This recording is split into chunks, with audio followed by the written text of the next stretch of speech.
This is a crazy situation about a VTuber talent manager who mistreated their talents. And there are a lot of people involved in this with a whole bunch of documents, so let's get started. So this all starts with this VTuber, a plot twist VT who goes by Plotty. But Plotty writes, and Plotty cracks this whole thing open. I'm tired of people I care about being hurt. I never wanted somebody else to be in the position we were put in. I will not be afraid of you anymore. This doc has stories of 5 talents, screenshots, video recordings, etc. in relation to the VTuber manager XX, Shino XX, and FlaskGG. They're the same thing. This video shares my story summed up as much as I can for those like me who don't care for the reading. I just want people to know what he does and to not have it happen to them too. Protect yourselves and protect your friends. And Plotty has a 15-minute video attached with a summary of what happens, and there is a Google Doc as well explaining the information. So I truly implore you, just listen to the words out of Plotty's mouth in the video. I'm going to give you a summary, but obviously my summary is not going to be the most concise thing ever because it's a summary. But basically in the video, Plotty says that they posted they needed help. FlaskGG reached out. They did a 1-month trial for Plotty's debut. Goes great. Plotty signs on long term. Shino, the manager, right, was acting as a friend, gave Plotty his number. And 2 months in, Shino ghosts everyone. Then later comes back being like, hey, I have big projects, yada, yada, yada. So there's some employees, and it turns out he had his girlfriend acting as multiple roles. He had the girlfriend act as his assistant on an alt account, act as the lore writer, and also introduce his girlfriend as talent, as 3 different people. It's weird. Then Shino gets them a house at TwitchCon. They paid for it. He helps blurp at the VTuber party. And then Orca and her friend had their drinks spiked at the blurp party. They posted about it on Twitter. That was a whole thing. I made a video about it. I don't know if I ever posted it actually. Plotty states that this entire time, Shino was Mia the entire time of TwitchCon, just MIA, and they one time caught them asleep on the beanbag floor. Then there's a whole situation with a VTuber by the name of Bibli, one of the talents. So Bibli's contract runs out, she tries to renegotiate, and Shino flips the hell out. Changed her business email password, deletes her YouTube, deletes her TikTok, smears her name, got her Twitter suspended, slandered her to other talent in VC, and told everybody that Orca and Anuki lied about being roofied at the blurp party and got Anuki blacklisted everywhere. Would brag about it and then threatened other talent that he would do what he did to Bibli to them. So Plotty's contract ends 2025 and he convinces her to sign a temp 2-month contract. Plotty only agreed because she's owed like 70 videos. There was like 70 clips and like 11 long form, something like that. And she felt if she didn't agree, she would never get the videos. Plotty had a big VTuber SMP called VSMP and they were working on it. 45 minutes before the launch with 100 creators on the line, Shino pulls her into a VC to berate her for not sharing his girlfriend's debut stuff because remember, he brought his girlfriend on as 2 employees and as talent. So Plotty wrote him a letter about boundaries and Shino laughed at her and made fun of her boundaries. Then goes to Plotty's VSMP Discord. It was hella erratic and kept promoting his girlfriend. Offered to sponsor Plotty's friends for watching his girlfriend's debut. And this is actually something that happens in the VTuber space, but also offered to pay for raids, which is against Twitch TOS. He paid at least 8 people. Then he goes to Plotty, only to talk to Plotty about this big project Plotty was working on. He wanted Plotty to pay him double, so 2.5k. He told Plotty that he owned 50% of her project and tried to get her to sign a contract agreeing, or he threatened that he would do the project without her. Claims he owns other talents' events, then ghosted Plotty, and now he's been slandering her. So yeah, that is the brief TLDR. But we have another VTuber by the name of Ravy Rain writing, yo, this is the guy that still owes me 5 clips and I gave up on it. Sad because I super love the editor I was working with, but so much unprofessional. $500 a month to not even receive the things on time, and he never gave me the channel back. So here in the DMs, this is April 30th, 2024, where they're agreeing, and Ravy asks how many clips are missing. Shino says 9. So Ravy says it will be in total 39 clips and 1 long video. And Shino says 45 clips total. There are currently 36 uploaded. So they're talking about it. Ravy doesn't see 5 of them. And then Ravy is again asking about the clips. This is end of May. And then beginning of June, Ravy asks again. And then Shino says, hey, I was going to get on this. Not sure what happened or why the other videos weren't posted, but I'll get that fixed. Then a couple weeks later, end of June, Ravy asks, hey, could they be added? And then this is the Ravy's Clips channel with 289 subs, and you can see 11 months ago. So this is the document in question. FlaskGG Shinobazu Entertainment. This document is being released to showcase the manipulation, control, breach of contract, and improper work relationship performed by VTuber talent manager Shinobazu or Shino and FlaskGG. In this document, you'll read the experiences of 5 prior talents who refused to stay silent regarding his treatment towards them. The purpose of this document is to inform others of his volatile behavior and serves as an assertion for him to return the IP of the accounts that he's holding hostage from his previous talent, Bibli Darling. So there is a list of summaries, which we've already covered due to the summary of Plotty's video. This document does not condone the harassment against any mentioned parties. So now we have the plot. This is the text story. Screenshots and videos are in the sub tab. And it reads, my experience with Shino Bazu and FlaskGG. I originally signed on with Shino in December 2023 and the month before my Live 2D debut for a month trial leading up to my debut. That first month went really well, and minus my lore being completed and having to come up with a backup plan for that, everything was done and delivered as promised. After my trial, I signed a 3-month contract with Shino, followed by a longer contract that would end at the end of January 2025. I like to preface all of this with that as much as I'd like to provide screenshots or video proof of everything, I cannot. Up until October 2024, things were okay.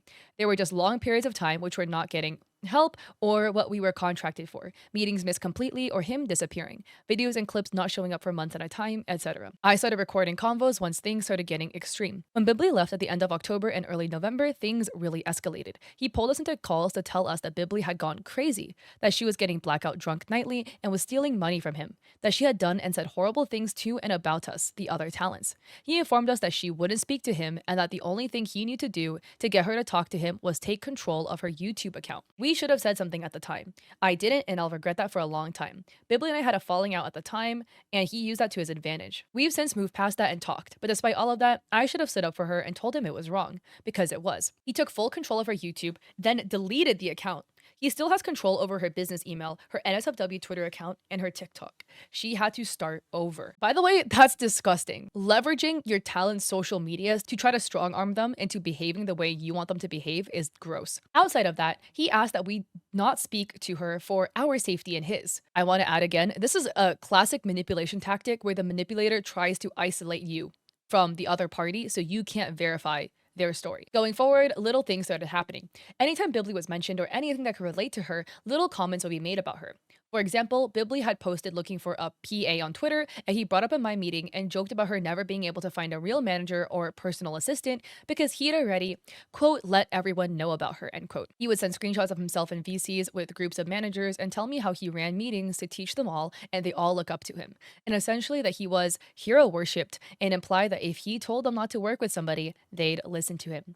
He would say things like, quote, Bibli won't ever be able to work with insert large creator because they are managed by redacted, end quote. He would mention this anytime he felt that I was misbehaving because I had multiple close friends in said group, implying a threat that I would lose my friends if I left or argued with any of his choices. I want to add again, this is clearly more manipulation, okay? Threatening the creator and trying to get them to behave by telling them about all the things that the power that you wield and the things that you did to this other poor creator. That is manipulation, straight up. Plotty continues, I run a large content server called VSMP that mostly plays Rust. I created it, I built it, and up until recently, I ran the server completely alone. Shino helped me one time out of the 6 months it's been open in the very beginning by contacting a person on Fiverr to set up the initial game server. Outside of that, he has not involved himself at all. Opening day of a new game server, Monday, February 9th, 2024. I took the day off work from my day job. There was an overwhelming amount of work that still needed to be done to open with over 100 creators. I was in a VC with the server mods and my new server partner the entire day. He came in multiple times and sat in the call without speaking. One time he fell asleep during the call and was loudly snoring while we were trying to work. He comes back at the end of the day 45 minutes before we open and my stream starting and loudly and angrily told me that he needed to speak with me right now and that he was pulling me from the call. Since I was about to stream, I had OBS pulled up. I was in panic mode and hit record. I'll be including the recording of said call.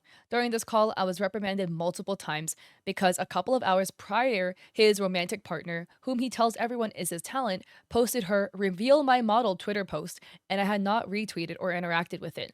I was accused of being mean and worse, and he used my mental disabilities, autism, against me while he knew I was already in a stressful situation. I gave it a day to think, and honestly was upset with myself, thinking how horrible I was for not helping this person who has no connections to me. She doesn't interact with me, nor tries to be my friend. But I was expected to use my platforms to build her up because of her long-term romantic relationship with my manager. I spoke with my therapist about it, and together we came up with a message to send Shiro in regards to boundaries and how harmful it was.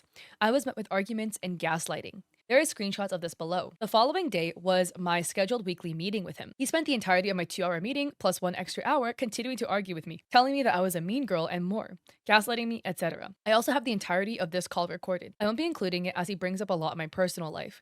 If I need to, I can edit these parts out and include it at a later date. The following night, while I was in a tournament practice, he went to my VSMP Discord in a voice chat with 10 plus people in it to promo Amalisa, his partner in the VC. I received multiple messages from the people in the VC because they thought he was drunk. He was speaking erratically and singing Shaggy.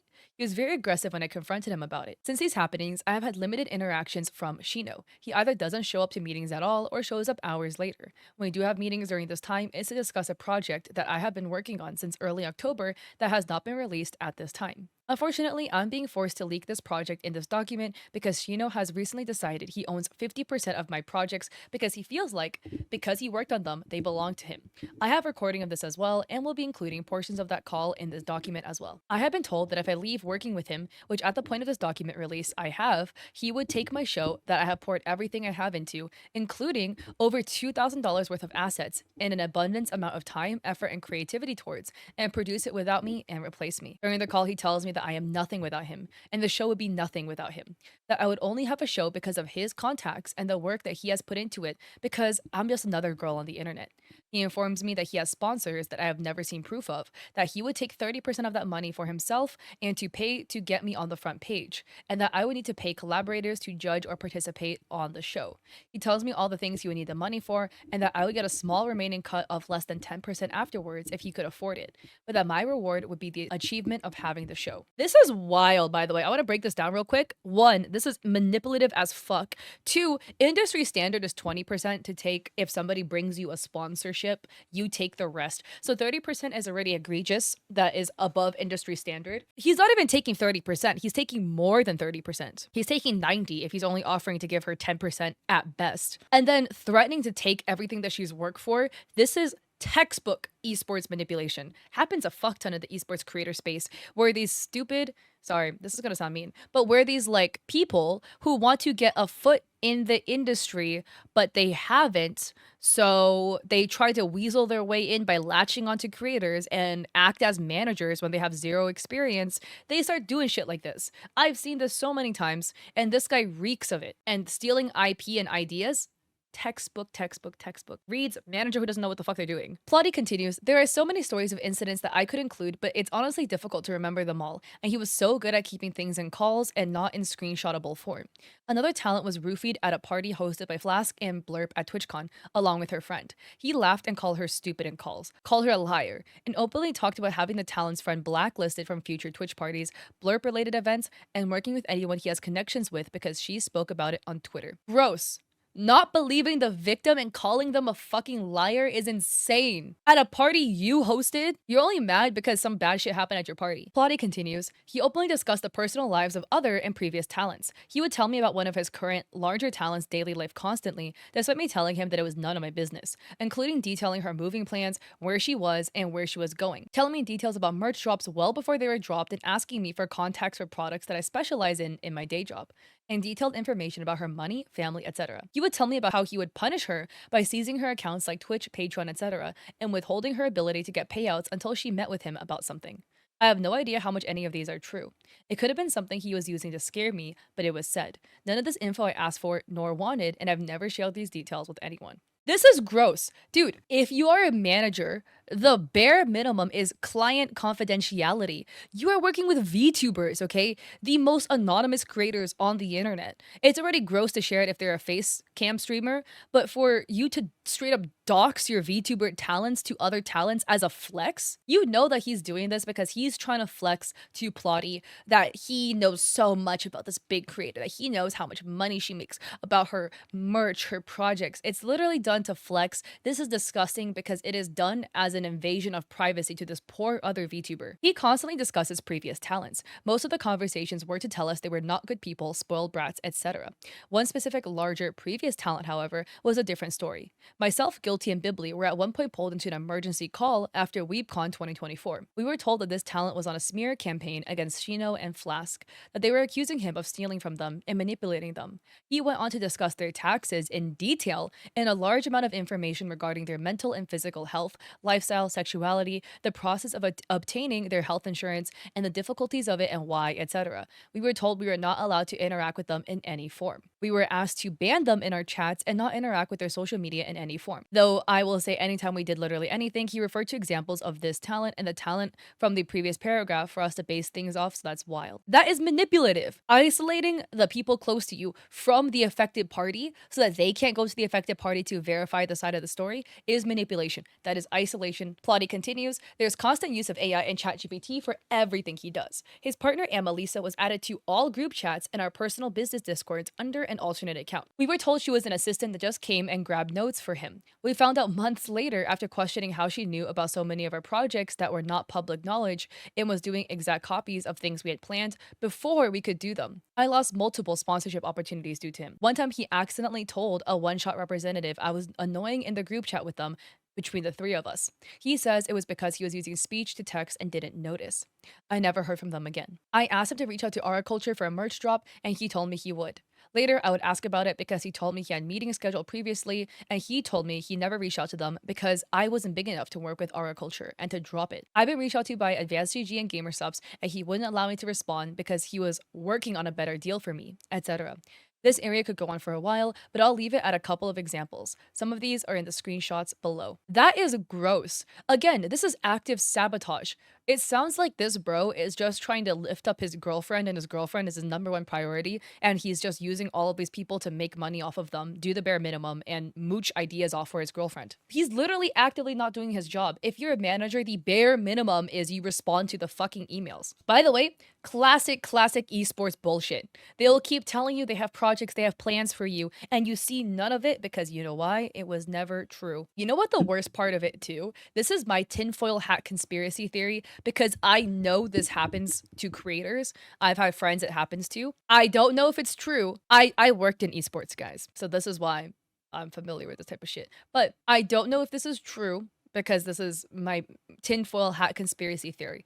But there have been cases of people in management, as in the management company, poaching sponsorship opportunities for other creators. So in this case, when people reach out, instead of bringing the brand deal to Plotty, he could have just diverted the brand deal to his girlfriend. This is again a conspiracy theory, but this does happen. We don't know. Never know, but I wouldn't be surprised if it happened that way. Plotty continues, he currently owes me 54 edited clips. Originally, I was told I would get horizontal and vertical versions of all these clips. Previously, he owed me 71. The ones I've received so far are only in vertical versions, but honestly, I just want my content that I've paid for at this point. I doubt I will ever see that. Since leaving Flask at the end of my contract, Shino has told others that I have been doing illegal things and stole from him. He's been slandering me to mutuals that I'm crazy and crashing out, that I will figure out I fucked up, etc., etc. Sorry, my cat is meowing a lot. And that he chose to terminate me because I was overworking him for more than he was contracted for, end quote, and forcing him to work on things outside of his contract. He removed me from all business group chats, and in the ones that he could not remove me from, he deleted every message. I don't know what he's meowing at. He deleted every DM he has ever sent me because he claims me having them is stealing his IP and knowledge. Yeah, even my cat doesn't like this guy, despite the fact that I technically paid for that. I have copies of invoices and receipts that I've always paid him on time or early and never missed a single payment. Shino is doing the same thing he did to the other creator, to Plotty. The same thing he did to Bibli. Exact same MO. Now that Plotty left, he is doing the same character assassination, painting her to look crazy, to discredit her to other people so he can seem more believable. Same thing, guys. Same MO. Back to the document. There is a long list of receipts provided by Plotty. Video 1 of Shino pulling me from work to be upset that I wasn't sharing his romantic partner's tweets. I'm not gonna beat around the bush here. Is there something you and Guilty have a problem with Amelisa's debut? No, why? By the way, this is on 2.5 times speed. Or like 1.5. Because neither of you have interacted with any of her debut stuff? I saw your message a minute ago, but I've literally been trying to get the server running. I've been making these thumbnails for the last, like, you came in here. I've been delegating and, like, working I have not even done my job today. Like, I saw your message earlier, but other than that, like, her stuff doesn't pop up on my timeline a ton. So I didn't even know about it until, like, a day or so ago. Because the last I heard, she told me about it being art. Like, she messaged me about it, like, a while back, and I told her it looked good, and she sent me sketches. So I didn't even know she had a debut that was coming up that fast. But she doesn't interact with me or anything like that.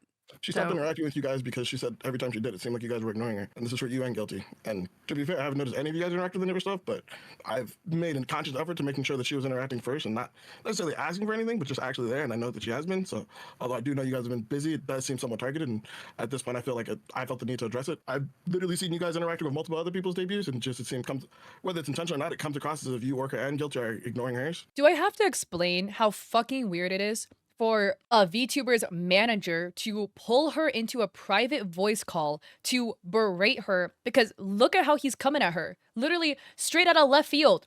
Do you guys have a problem with Amelisa? Why aren't you interacting with her debut stuff? You are her manager. Shouldn't you fucking know that she is in the middle of working on this big old project that is going to start in 45 minutes? One, you're a shit manager if you don't know that. Two, it's weird behavior. This is so weird for you to do to your talent.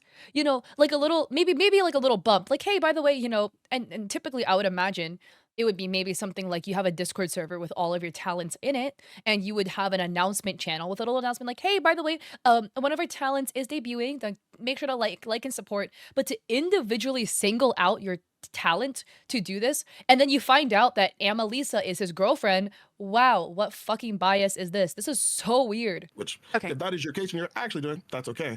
I just wanted to make sure that's not actually going on, or there's something else I should know about. No, I just literally didn't know anything about it, and like it didn't show up on my feed, and until you like added us, and even then I didn't see it until like the next day when you added us because I wasn't looking at it. And then I saw that you sent me the message earlier. I looked at it and I was like, I'll have to do that later. And then I have like I don't know if you've looked at the VSMP, but I had to hunt down 90 people's PNGs.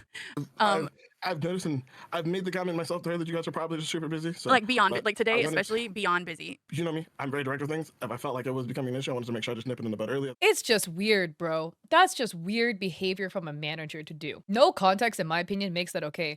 No matter how much you like your girlfriend, whatever, you had to do it in a VC where you came at her straight out of left field like that. So we have video 2. This was the last time I spoke with Shino. It was supposed to be a normal meeting call despite us not having one for weeks and supposed to happen weekly. He informed me that he was taking 50% ownership of a project I have been working on since October with minimal help from him. He tells me I'm not worth anyone doing the show, and the only reason people will show up is for him and his worth. And if I didn't sign stating him as half ownership, he'd do the show himself, and that he also owns other shows and events that he's helped out with. This was my idea that I started work on and discussed with him, but until January, he had no interest or hand in it. When my contract was ending in January, he suddenly showed up with a Google Doc that was mostly ChatGPT rules, TOS, and some episode ideas based on the show I had been creating and the ideas I had discussed. He had a plan for sponsorships and getting Twitch to allow an episode at TwitchCon, etc. He used these ideas to get me to re-sign until April 1st, along with him to catch up on old videos that I never got. I never heard back on any sponsors. He tried to use this call and the unknown sponsors he was negotiating with for allegedly $67,000 to get me to re-sign. I chose not to. I've spent countless hours and over $2,000 in just assets on this show. It does not belong to him. It will not belong to him. There are there's a couple of things like in the beginning you kind of sped through talking about it being both of our event and things like that, and then later on you mentioned the possibility of having a different host later and all that stuff, and my hackles are a little high on that. When I say different host, I mean like, let's say this does really well and you do season 2 and you do season 3, but like by season 4 you are touring the world and you don't care to be the host of the show anymore.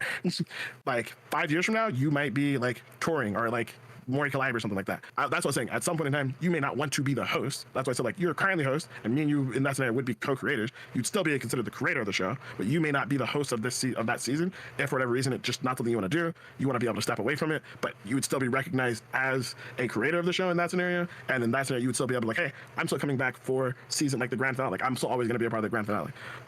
They didn't do this, but an example would be like something like America's Next Top Model or they have versions of Master Chef that don't have Gordon Ramsay in it, even though that's technically kind of his show. Yeah, I understand that. But like, yeah. So just backing up some, because like those two things together were kind of off-putting, but you getting 20% of any sponsorships you bring in, I get that. Like, right, you're putting in the effort, and also if you're getting 20%, you're going to put more into it to try and get more sponsorships for it so that. By the way, sorry, this is on 1.5 times speed. One, I think it's already weird that out the gate he's discussing situations with Plotty not as the host. His point is true that there could be a scenario where Plotty doesn't want to host anymore, but that's like we cross this bridge when we get there. It feels like you're actively trying to write her out of the show if you bring it up before the show even freaking started. My cat does not like him at all. You were part of that goes up. That's business brain. That's fine.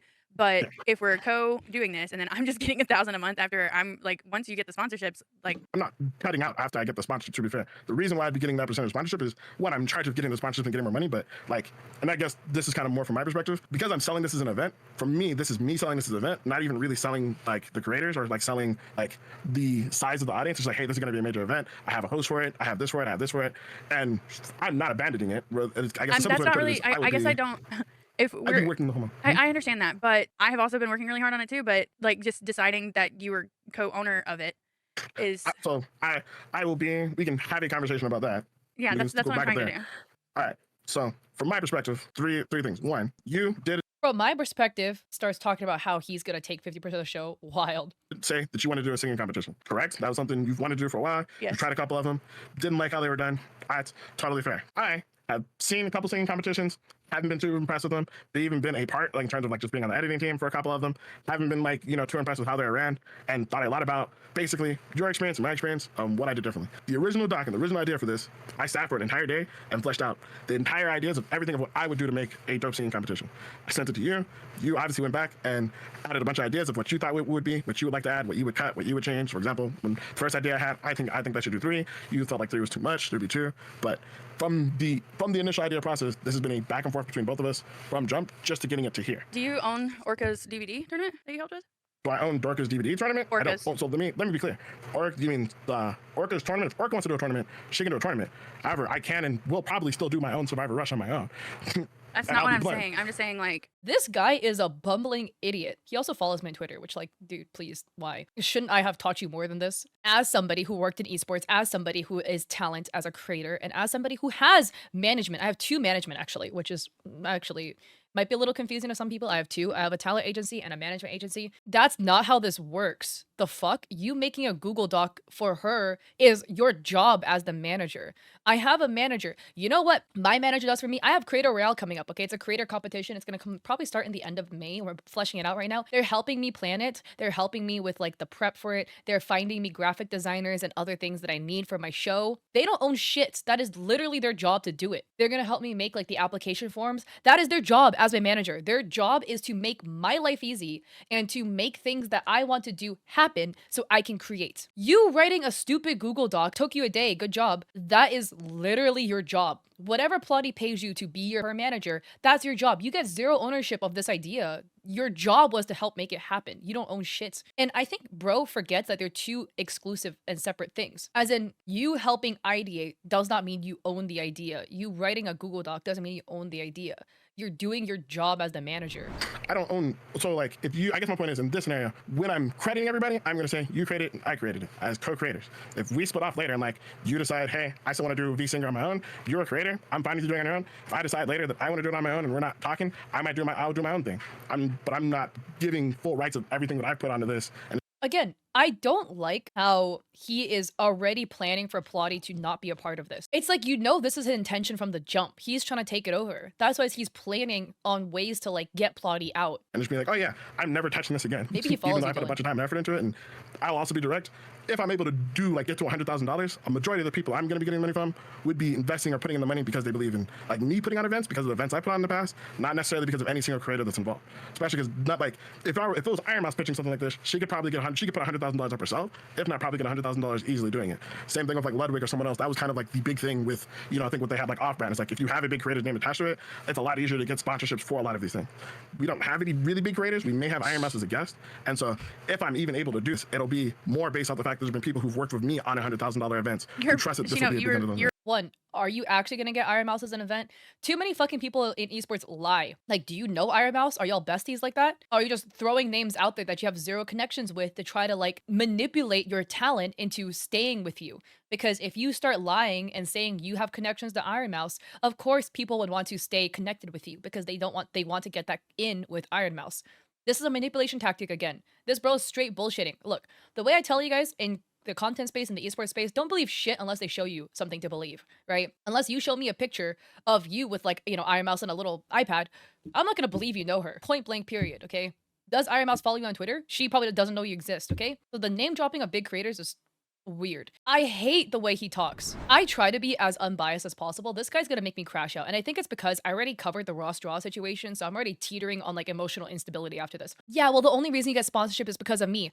Duh! Because it's your job to bring her sponsors. Because you're supposed to do your job, okay? Your job is to leverage your connections and your talent's connections to bring money in for your talent. Why are you making your job seem like more than it is? It makes it seem like he's making it seem like he's doing her so many fucking favors when it's literally his job description. But two, I hate how he talks about his talent like this. He's like, well, if we had big names, it'd be easy to get money. But like, none of you guys are big, so you as a manager should not be talking to your talent like this. It could be a true statement, duh, that it's easier if you have the name like Iron Mouse to slap onto an event, you can get sponsors easier. Yes, the Ludwig name brings in sponsors. It's true. But not all true things need to come out of your mouth, okay? And by you saying that, you're gonna make your talent feel bad, and you must know that. You're my manager. Like that is part of your job. Call it! It's in our contract that you're gonna help me with the sponsorships and stuff. Like that it is part that is Can I please? Like I'm not trying to be combative with you or nothing or anything like that. I'm just trying to have a discussion, and a discussion is back and forth. I'm passionate. I'm passionate, but I'm not mad. If I sound like a million apologies. I'm getting upset. So okay.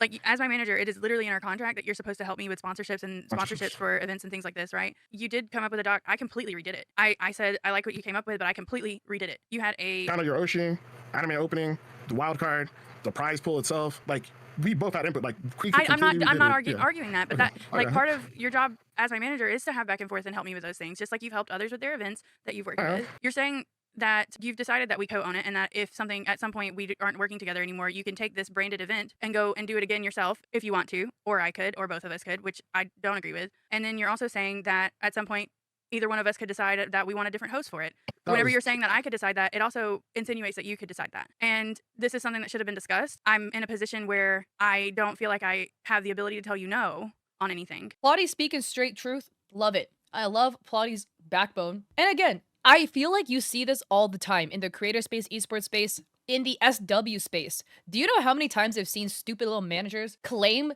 they own 50% of an OF girl's brand because they send some messages and manage her? You didn't do shit, okay? Anybody can send these stupid little messages. Doesn't have to be you. What do you mean you own 50% of her brand, essentially her body, because you manage her? Ugh. Or negotiate anything for myself in it, because you've essentially told me that you own half of it, so you can just do it yourself if I don't. It's kind of how it feels right now, and I'm pretty. I can understand that. Not my intention to make you feel that way. Because essentially, you also just told me that that based on these numbers, even though you consider us half owning it both, I would get $1,000 a month, and that you would get, which is roughly $8,000, and that you would get $20,000. I would get $20,000, which over the course of 8 months comes out to how much? More than $1,000 a month. Okay. And I also mentioned that in that $20,000, there's a good chance that I may have to split up to 50% of that with other people. Help. This guy's gonna make me crash out. Does he not hear what fucking words are coming out of his mouth? Plotty is spitting straight facts, and he's trying so hard to manipulate her. She's like, yeah, given the setup you're proposing, I'm gonna get $1,000 a month for 8 months. The total is $8,000 if I need to do the math for you. And she's like, you're gonna get 20,000. And he sounds like he's trying to make her sound so stupid. He's like, what does that break down to per month? And she's like, more than 1,000 per month. Yeah, it breaks down to like $2,100 per month. Over double of what she would get for one Google Doc of contribution. And then she's like, yeah, that's not fair. And he's like, well, there is a chance that I'm gonna have to split it. A chance is shits, okay? Again, your words hold zero value unless you have proof. A chance is only a chance. That means unless this situation where you have to split money happens, what is going to play out is you're gonna get over twice the amount of money that she would get per month. For what? Making a one-page Google Doc that took you, I don't know, probably an hour, less 30 minutes with ChatGPT. Frosty, if Plotty said herself he's trying to overload her with info to get her to concede. Yeah, this guy is so manipulative. I am so glad she recorded this. No, you said that you said 20% for you, but you probably have to go up to 30% on it so that you could give cuts of it to people like Twitch and stuff like that. So let me reiterate then so that I'm clear then. So I want to be abundantly clear. The $20,000 is 30% of the $6,700.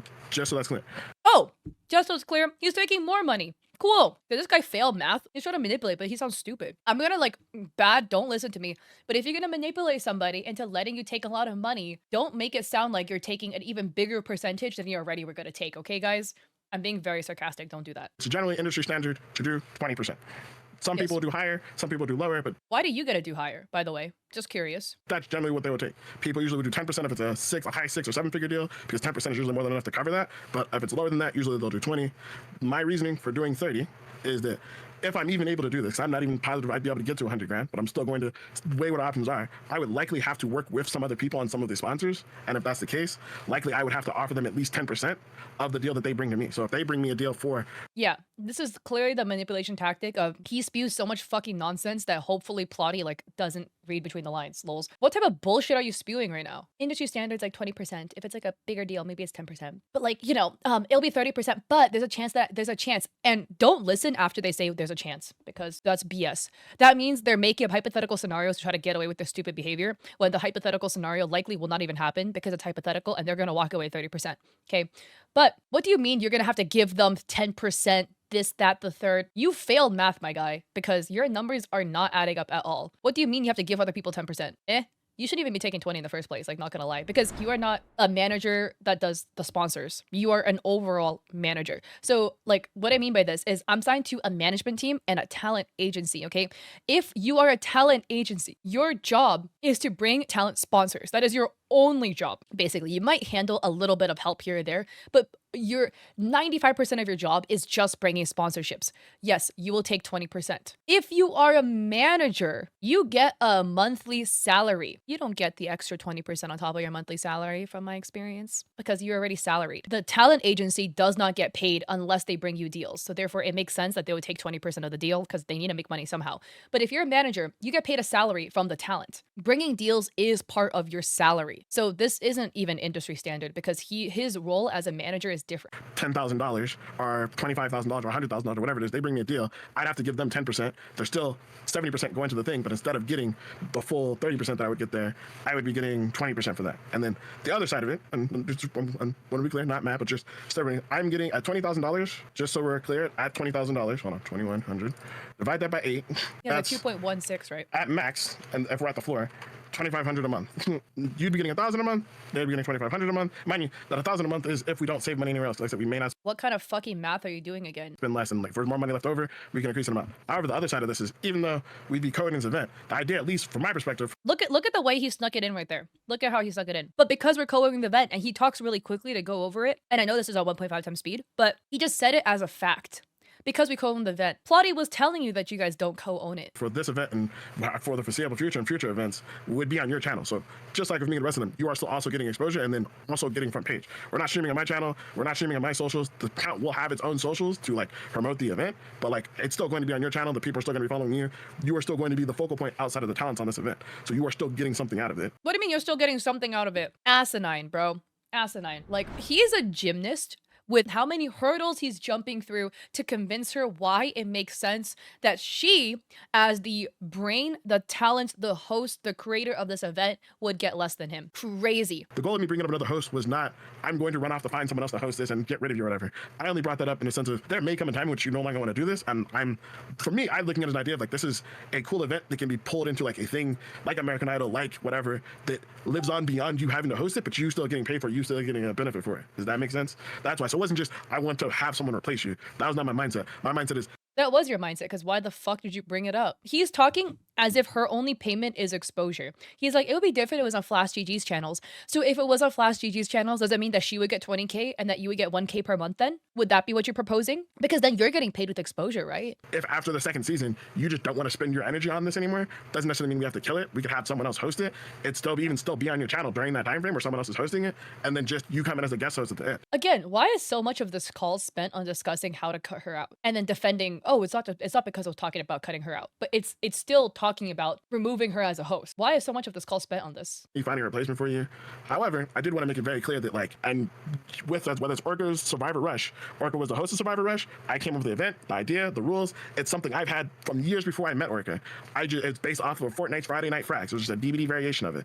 I came up with it when Keemstar was debating about getting a DVD. I talked to the DVD developers about doing something and having someone endemic host it as opposed to Keemstar because he was a negative influence on the community. But if I decide to do Shino Survivor Rush, Sieg Survivor Rush, Shino's Killer Rush, Shino's Killer King of the Entity, I will do so. If Orca, I still had it set up to be with Orca, and to be honest, my intention, even though I'm not necessarily managing Orca anymore, was still to do like host events with Orca. She's the one who decided she wanted to cut me off and not work with me anymore. And I said, that's fine, but I'm not letting you take my idea and just run off as if it's yours. I will still use it for my own events. But listen to that. Like, I don't believe a word that he said. He said that it's all his idea, that it was an idea he had for a long time, that he did so much work for it. Is that true? I currently don't believe it, because right now what we're seeing is that he's trying to take way more ownership over Plotty's idea. Yeah, and do you guys hear that? Like, all of the name dropping of big creators, I bet you he doesn't know a single fucking one of them. I bet you he doesn't know them. Manipulation tactic. You don't do it, I'm not just gonna leave that dead in the water, because that was my creativity and my brainchild. I'm not gonna just let that die because someone doesn't want to do anything with it. And same with this. I put a lot into this from start to finish, and I know it's a back and forth, so I'm not saying I didn't do anything, but from my perspective, I put a lot into this. I would intend to credit myself for it, and I intend to take some ownership from it. Your perspective is wrong. Now, I will admit the problem there is that wasn't spoken. Like, you just kind of came in and told me. I can understand. Yeah, I guess your frustration there, and there's your thoughts around it. I guess that's the best I can say is, like, that's kind of just been my thoughts there. But I can, like I said, I can maybe take some time, think it over, reapproach it, see where there's kind of like a middle ground there. But that was kind of just my thoughts on it. Look at him. He's backtracking now. She called him out, and then he's like, "Oh, snort. Oh, that's my thoughts about it." That's it. But it's also just for me, I guess from my perspective, it's just the amount of work I know that I think it could work, but I also know the amount of work that I have to put into it to make it work is far beyond just to be direct, the scope of my contract or my payment. And like I said, I don't think 20% for someone that was produced. Wait, so he said that this is beyond the scope of his payment. So you are a manager for a creator, but you don't want to be the manager for the creator, right? Because it sounds like you're not trying to do management duties. Your job literally is to help your creators do creator things, to host events, to run events, etc. And you're like, oh, this is beyond my scope. You don't want to do your job? What the fuck is Plotty paying you for then? Producing it and helping come with helping bring in the sponsors. That's what I would pay someone, something like that for this. But half ownership of it feels pretty steep. The only other thing I could say, I mean, you can say it feels steep. The only thing I say is I would just disagree. I feel like in terms of creativity, I put in half. In terms of production, I'd be putting in half. You know, I would love to talk with the audacity of this man. And the percentage payout, ideally, if I could get us both to 20%, and that's why I said I'm going to try to go for as close to $100,000 as I can so that we have more money. And then if you want to increase your pay from that, like I said, that's a conversation we have, and I'd be down to do that if we have the money to do it. If we want to not pay the guest stars at all and just pay yourself $2,000 a month, or if we want to not pay you, like if we can find the money to pay you more, I would be down to do that, 100%. I'm not even... If we could find the money to pay you more, I'm down. The fuck? Take it out of your stupidly inflated paycheck. You shouldn't be getting any money at all, bro. Like, that 20K should go to her. If we want to pay you more, it's crazy. If we at least hit $67,000, which is going to be the floor that I fight for, I know that I'd be making that much, and thus it'll be enough to make that worthwhile for me. And it'll be enough for me to cover and justify working on this and not working on something else. But ideally, we would both be walking away with 20% here. That would be ideal. But I think even in... What do you mean, ideally, we'd both be walking away with 20%? In what world does the manager make more money from an event than the talent? Just curious, guys. Never heard of that shit in my life. In a situation where you're getting $1,000 a month, I'm getting $2,500 a month in terms of pay, you're getting $1,000 a month, but you're also getting whatever viewership comes with it. You're also getting whatever ad revenue comes with it. You're also getting whatever subscriber base coming from it. Your followers are going to go, your Twitch followers. This literally sounds like when people say, oh, but I'm going to pay you in exposure. That is literally what he's trying to say. That shit doesn't pay the bills. Do you think Plotty can keep the lights on in her house with viewers? No, pay her. Followers are going to go up significantly more. Your Twitch viewer average is going to go up significantly more. Your ability to command higher sponsorships, whether we're still working together or not at that point, is going to go up significantly more. If we're putting this on a brand new channel or something like that, which is something I wouldn't want to do, to be fair, then maybe there'd be an argument. I feel like there'd be an argument for like you're not getting anything for it, but you are going to get significant growth on your channel and on your brand. He's literally arguing, oh, because you're gonna get viewers, I can pay you less. For being the host of this. So it's, and that would be, and again, I'm not even positive, again, even in the beginning saying I'd be getting the $2,500 a month. I'm under the impression that I would likely, in a, I would say standard-based scenario, would be, I'm not even standard, for me, a base case acceptable scenario, I'd be giving up a third of this to another party. So of this $2,500 a month, I'd be giving up at least 33, times 0.33. 0.33. Oh, hold on. Son of a gun. You still make more money than her if you give up a third. I'd be giving up at least 800 of this. I don't need, guys, I do not need a calculator to struggle this bad with the math, okay? If you take home $2,500 a month and you have to give away a third of it, you are still making more than $1,000 a month. I do not need to pass, okay, UC Berkeley college level calculus and statistics to understand this type of math, okay? You are using every single fucking manipulative language in the book to explain away why you're making more money than your talent, and you still can't do it because you sound crazy. A month to a third party, which would bring mine down from the 2,500 that we're talking about to, come on, you can do math quickly, Shino. You don't need a calculator. I hate you, video game. Do you hear that? He says he's playing a video game while in call with her. Why are you playing a video game when you are the manager in call with your talent? It's already looked as disrespectful for the talent to be playing games in call with the manager. You are the manager! This is disgusting. Who the fuck hired you? It's not the talent's fault. Who the fuck gave you this job? What in the unprofessional? Would bring me to 1,600, which again would still be more than 1,000 you're making, but not that much more. And not that much more.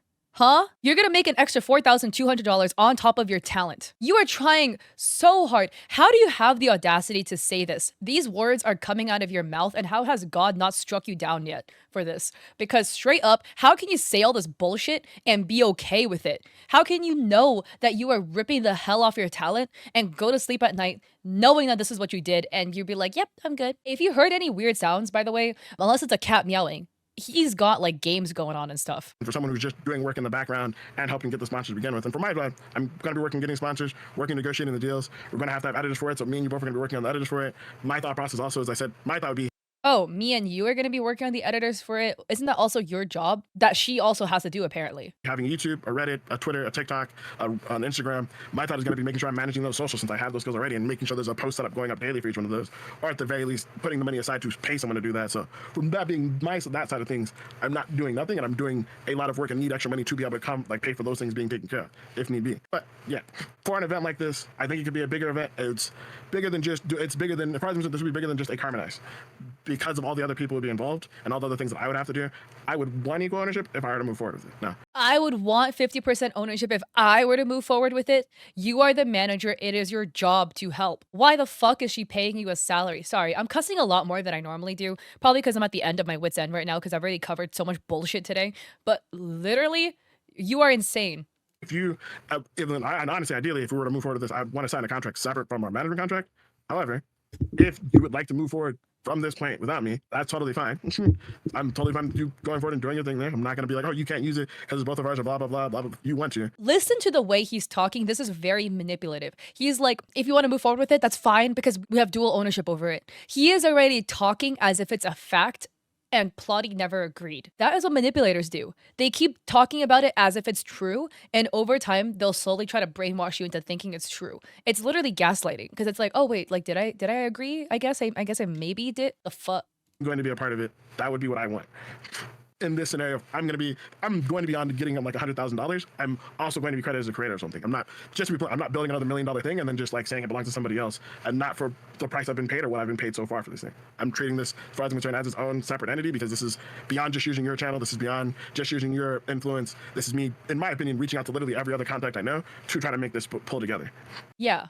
Again, doing your job. I won't lie. Again, I'm not mad. I understand I'm passionate. I seem angry. I did not think this would be a sticking point, so I apologize that it is. I will take some time to think it over, and maybe we can talk. And after you have some time to calm down and cool off, we can both of us have some time to not be cool or be like calm. I guess but just think it over, and maybe we can come up with some sort of compromise or make sure I guess revisit this again and have you speak more to make sure you feel heard, because I think that's an important part of it too. But I also want your time to take it in. I would not put this much effort into something that I'm not going to be considered some sort of like owner in if it's going to be this big. If we want to pull back and do a bunch of other stuff and like not go this. Can he stop like snorting into the mic? Sorry. He keeps saying these $1 million projects. Show me. I will believe it when I see it. And all these people at esports do is lie. Over and over and over again. They will lie up, down, left, and right. They will lie about their mom's name. They lie about everything. It's hard and not spend like the next 6 months or a year working on it. And it's just like a 2-month thing or whatever, or even if it's just an 8-month thing, but it's just on a much smaller scale, then whatever. And then I can do my own thing and title it something different or whatever. But with as much as I'd be putting into this, I can't justify putting that much into it. And then just being a footnote when it's all said and done, if it goes on to go a season 2, season 3, season 4, season 5.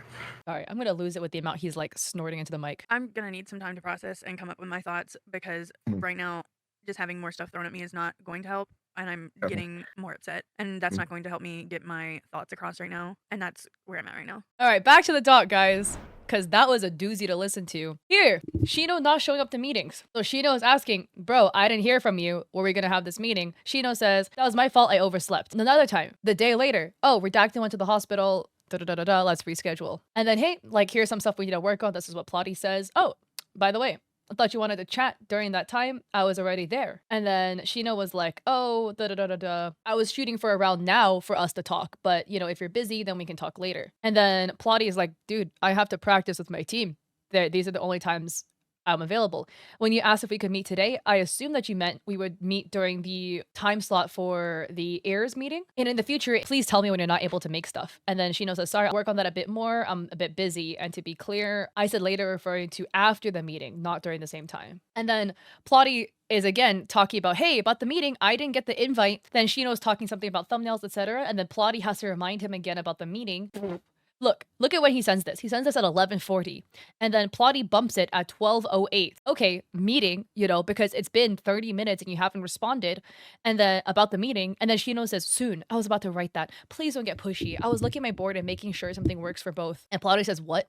I was not being pushy. Here, Plotty trying to put boundaries. So here, Plotty saying, I want to message you about the call you pulled me into yesterday. I'm coming to let you know my feelings. I'm not trying to bitch, but it made me extremely uncomfortable. I don't have anything against Lisa. Don't know who that is, but I've been feeling very overwhelmed and everything going on. However, I don't feel like as a grown adult that I'm in trouble for not sharing something on social media for somebody. So this is referring to Lisa. And additionally adding that she's your partner and I was in trouble for not doing so despite not having spoken to her. That I was in the midst of getting stuff set up for my VSMP and that the talk could have been later and that it could have been done better. And that as my manager, it's supposed to be a partnership, but yesterday felt like the opposite. And Shino says that he hated doing it that way, that it was not his goal to make Plotty feel that way, that he's been trying to get everybody work together as a team. That a retweet is 2 seconds, but it wasn't much about the retweet itself. That he's trying to show that everyone needs to support each other and that everyone has their own things, but the little things mean a lot to people. And that while she hasn't been around everybody for a while because she distanced herself, she claims that she raided and went to streams and felt ignored and that nobody raided her back, etc. and she felt left out. But that he hears from Plotty and Orca that it feels like they're competing when trying to find complementary ideas and like people are just confused, I guess, and that it was mentioned that Lisa is Shino's partner because she thinks that's why people aren't interacting with her. And because Shino thinks there might be some issues. That this isn't something new to any group, that he saw in V Shoujo, he saw in Orca's event, and a million times before, and he's trying to get everyone together to work together. That Plotty did things without that much notice and that he didn't really know what's going on and that her priorities were her new event and then getting to Twitch partner and that he's been trying to work on that. Then Plotty says, you said you were overwhelmed with projects and I had to pick which ones for you. So I handled it, got help. It just this weekend was ramping up and yesterday was the opening and I had to take some stuff away from Zavi and Guilty because we both had events. Again, do I just need to acknowledge how inappropriate it is for the manager to try to coerce their talents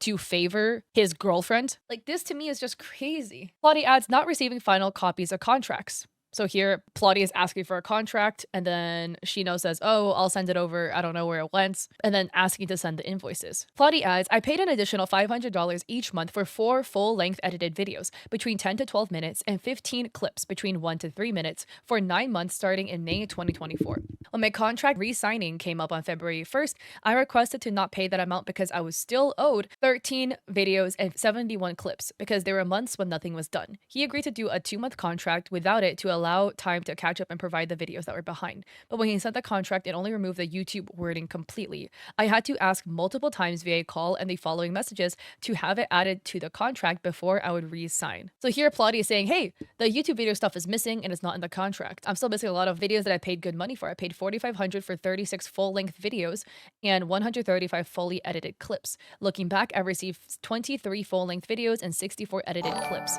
and I want the contract updated to represent it. And Shino says, so new contract is for 2 months. It's not in there for more videos because I'm using these 2 months to make up the missing videos. Did I mention that? And Plotty says, I understand, but I would like to reflect the contract that the remaining balance of videos are going to be worked on during this time period. I'd like it in there.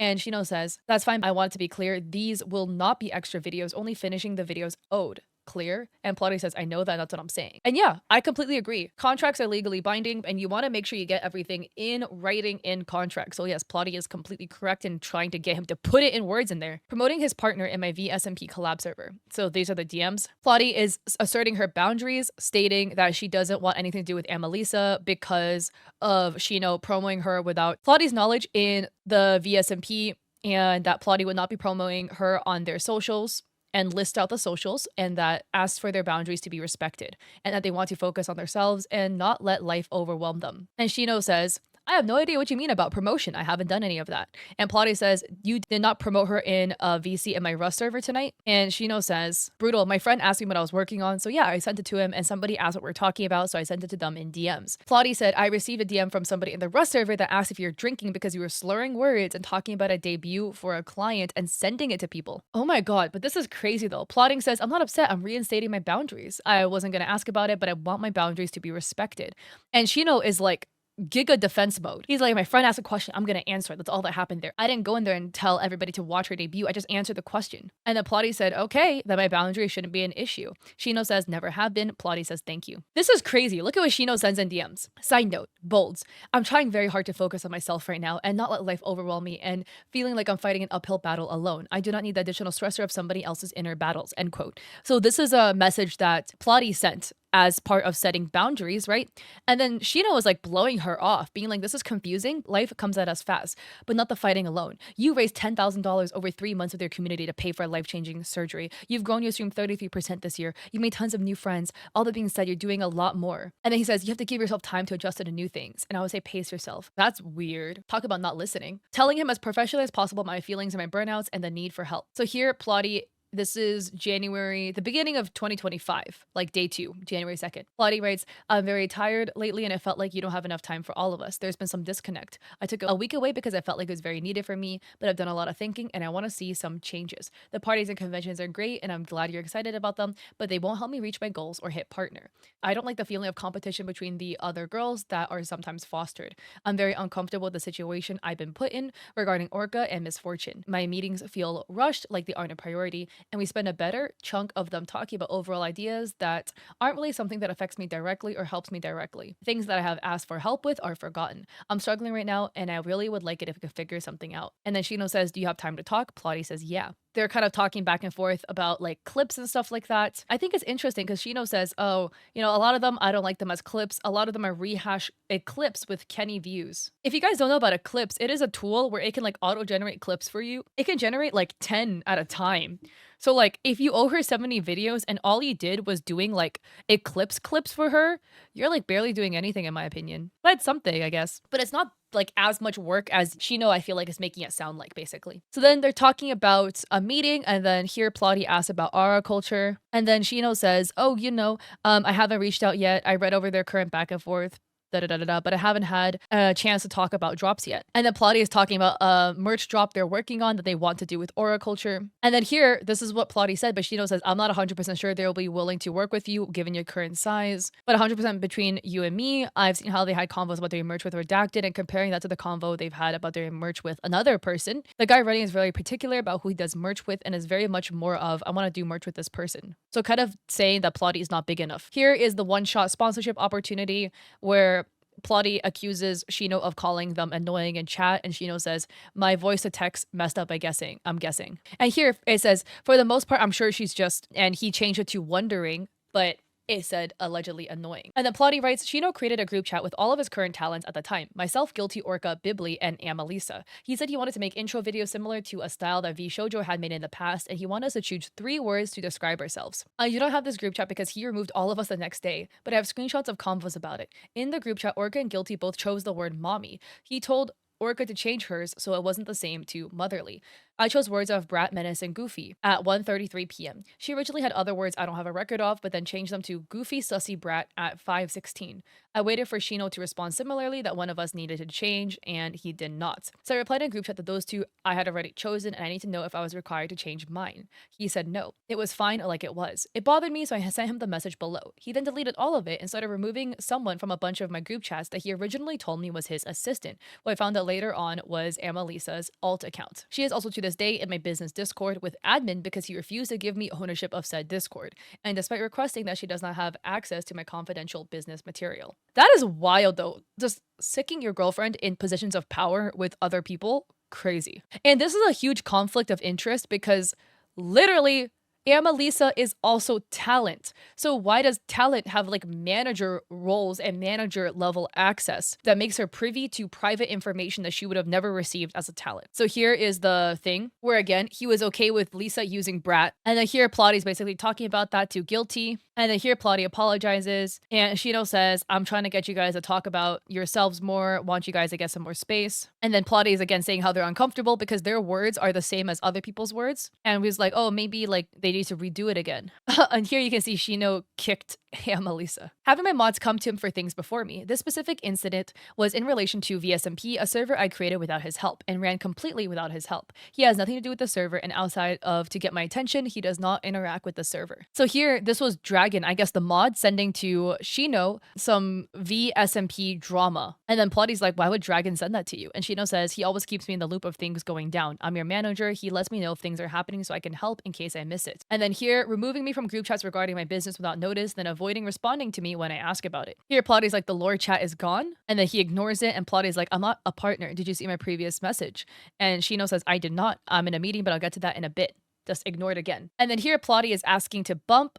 And then here, Plotty again is like, Shino, what's going on? I feel like you're ignoring me. And then again, Shino's like, yo, what about the 13 videos, you know? Like, I'm supposed to have 13 videos by the end of this contract. And that I'm concerned that they're gonna drop back to back. And Shino's like, I don't intend to drop them back to back. Ideally, we'll do them twice a week and you'll have some past the end of the contract that are scheduled to go out. Here, Plotty says, when he first asked me to go up on my monthly cost to add the 4 long form videos and the 15 edited clips. So this is the discussion back and forth between the payments, where Plotty is saying 500 for the video editing. So Plotty here says, I get that. More of I'm getting as a video with all the clips mashed together doesn't feel good having that count as a full video because it's different. Yeah, so Shino is trying to defend that, but I do agree that a best of compilation is not the same as a full edited video because the amount of time and effort is different that you have to put into it. A compilation is a lot easier to do. So they're kind of discussing about the clips again, and then Plotty says, okay, I'm fine with that as long as they have more content in them than what is already existing on YouTube. And then Shino is basically defending himself again, stating, oh, it's not going to be the same. They wouldn't be seen by the same people. Clips are shorter. The best of are like longer, so different people will watch it. So here he's talking about different people. So here he says, hey, about the redacted stuff I brought up, I told you guys because I want you guys to know in case she slithered her way over to you guys, but I don't if you can go sharing it. Outside, I want you to be natural with her. And if she wants to act like a child, that's on her. That's weird. So here they're like talking about red flags, I guess. So here's the AI. And Plotty says, can we make sure not to use AI in the thumbnails, please? And I realize the background of the thumbnail is AI, and that makes me extremely uncomfortable. Shino is defending, I guess, the thumbnail artist, stating maybe he grabbed it from Google and it was, you know, like a Google search, but he doesn't go out of his way to use AI. And Plotty says, I use Photoshop daily for my job. You can generate AI images directly in Photoshop, and that's what it looks like. Shino's again stating that he doesn't think it's AI.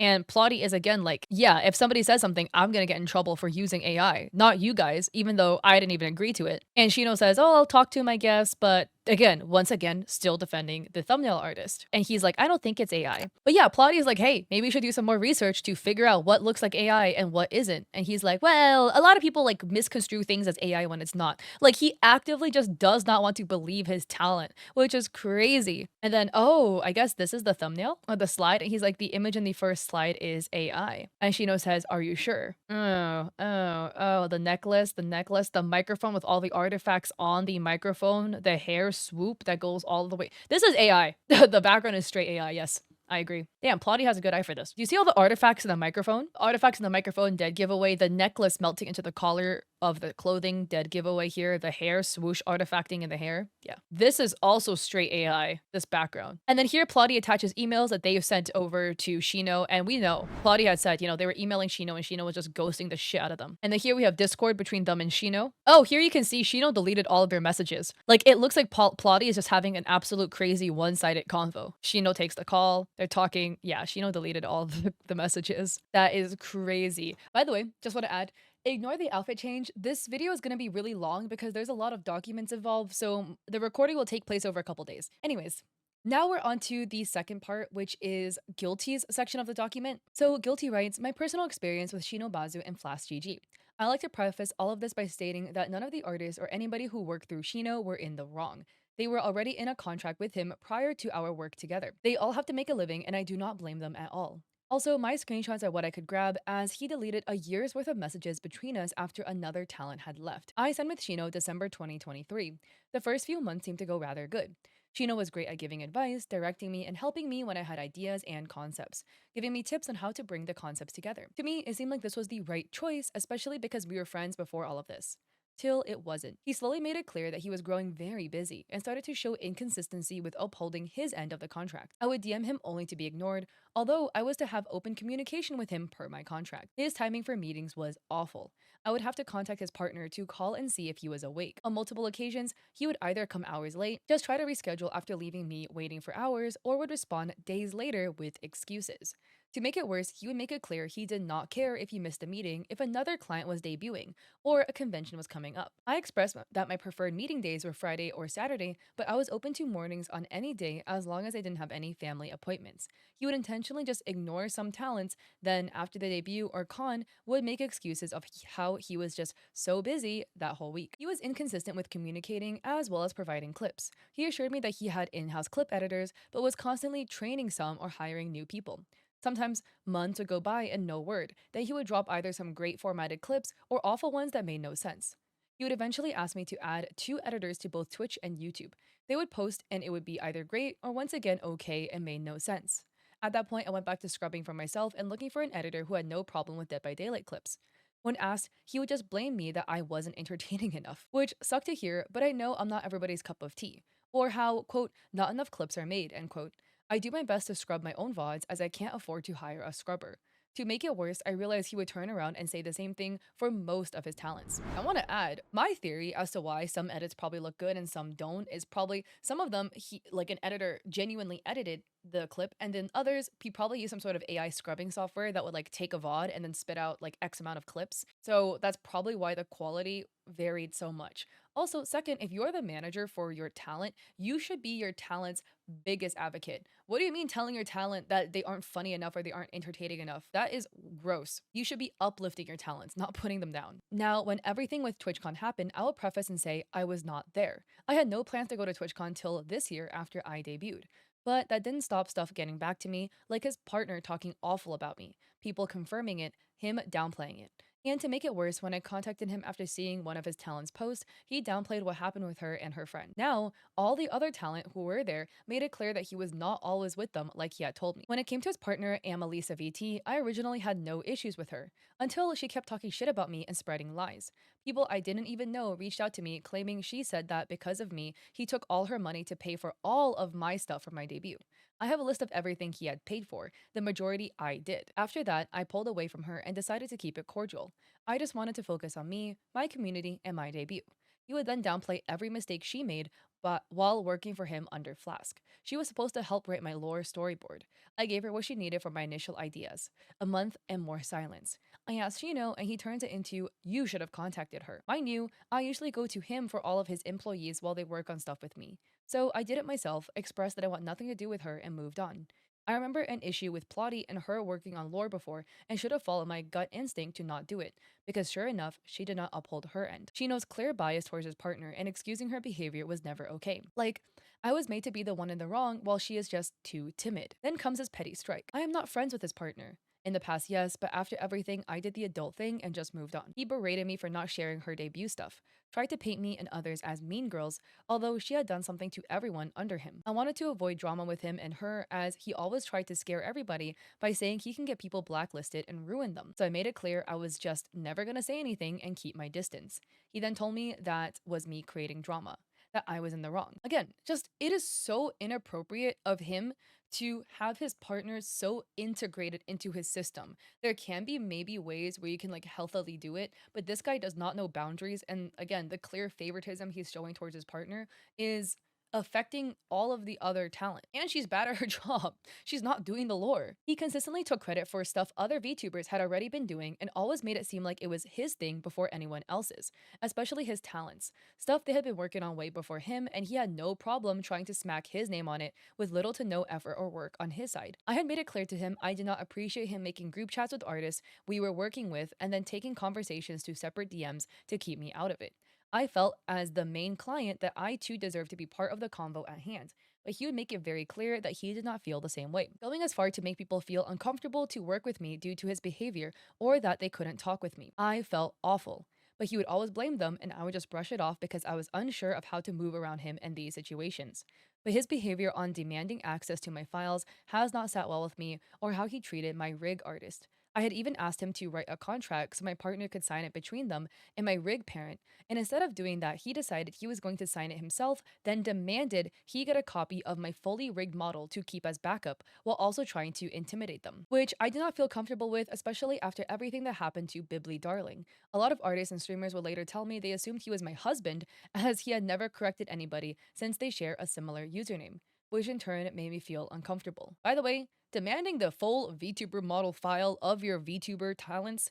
Weird. Why do you need that? I have asked on multiple occasions to please provide me with an invoice so I can pay back everything, then move on. But he has verbally made it clear that he had never expected me to pay him back and that I did not need to, till he decided to terminate my contract because I did not want to give him access to my fully rigged model. As of 1 to 2 months before my debut, he would literally ignore me, making it hard for me to communicate with him or even seek advice, help, or even guidance from him, but did not stop him from demanding to be paid on time. I was used to him asking for the month's prior stats, then sending an invoice, but when he wasn't talking to me, I was just waiting on him to respond to my DMs or ask. When he sent me an invoice, I was literally late a few days to 1 week, which he then in turn booted me from important convos with artists on stuff that involved my debut.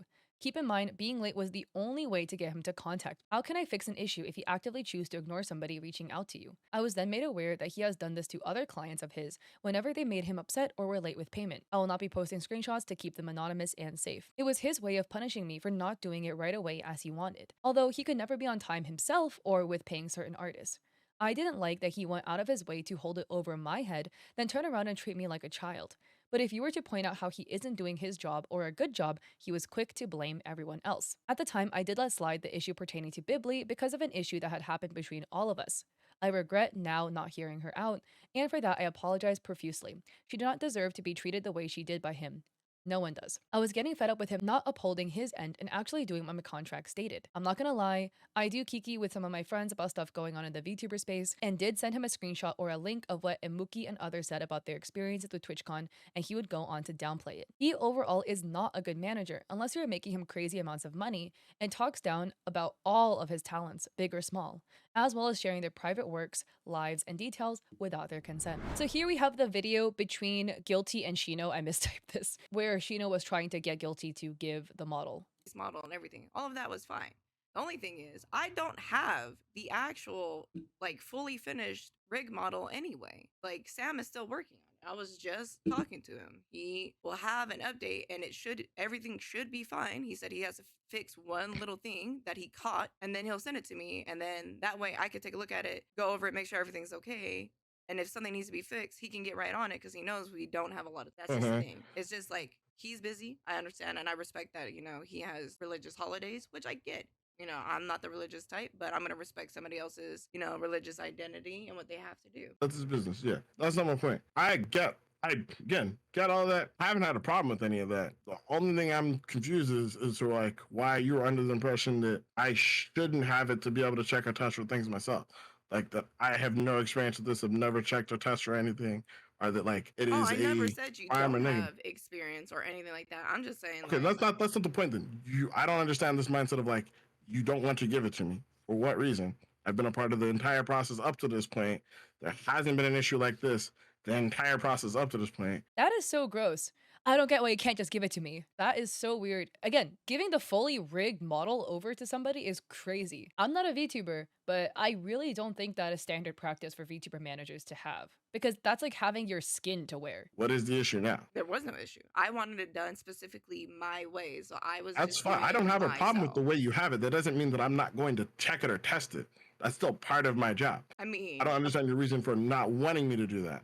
Okay, I was under the impression that a part of like your job was to just literally help manage and help keep me oriented. It had nothing to do with the actual you need a copy of. Are you telling? So what you're telling me is you don't want to send the model because you don't want me to have it, or you don't think I should have it? Then? Oh, I just figured it was just all mine. I was just going to figure out how I wanted it rigged. I wasn't looking for anybody's other opinion on it, other than me just trying to break it and seeing if this was the quality that I wanted. That was pretty much it. I didn't have any expectation of sharing it with anybody besides all of my backups that I have. My general thoughts, not really worried about changing your quality. My only thought was basically just to test it. Only thing I've ever used them for is to test it and if needed to create thumbnails, which we've done before, and you've had the thumbnail situation. Personally, I've never had the situation with you where I've needed to ask you for a thumbnail over and over again. Like I've just been able to have you do it, but that doesn't mean as I've gotten more experience and understanding and learning how to check things, I've also practiced learning how to learn basically how to break them, what might cause breaks. Different. I've basically been doing different tutorials myself since this is the 8th model I've worked on at this point to like check for things that I know you might miss or that you just might not think to check, or even things that I've learned recently from working with other people that were they should work in most cases, but if you do these two things back and forth, sometimes it can cause issues and testing things like that. But point still doesn't bring past that. Are you saying me right now you do not want me to have the model because you don't think I need to have it, or you just don't want me to have it? I mean, I don't think you need to have it. Like I said, I Okay. was already doing everything, like testing it myself the way that I wanted. I didn't think I needed to really run it past anybody. I don't really feel the need to really share with anybody that. And then like, So I mean, like I don't even that is not how have we. the I full don't. base I don't anyway. know what your mindset has been or how you've come to the conclusion. This is not how we worked up until this point. I'm not going to continue working like this. Bro can't take no for an answer. Guilty says they don't want to give it to you. Just be like, cool. Other ways, you know, oh, let's hop on a call so I can watch you break the model. Or for the thumbnail photos, you know, just make sure you send me happy, sad, crying, all the, you know, all the toggles, stuff like that. You don't need the model for this. Guilty can do it themselves. Where I'm playing back and forth games, half this, half truth, half that. I'm not interested in it anymore. Here's what I'm going to do. I wanted to, at the very least, just work to the debut, get you to debut, and have you be there.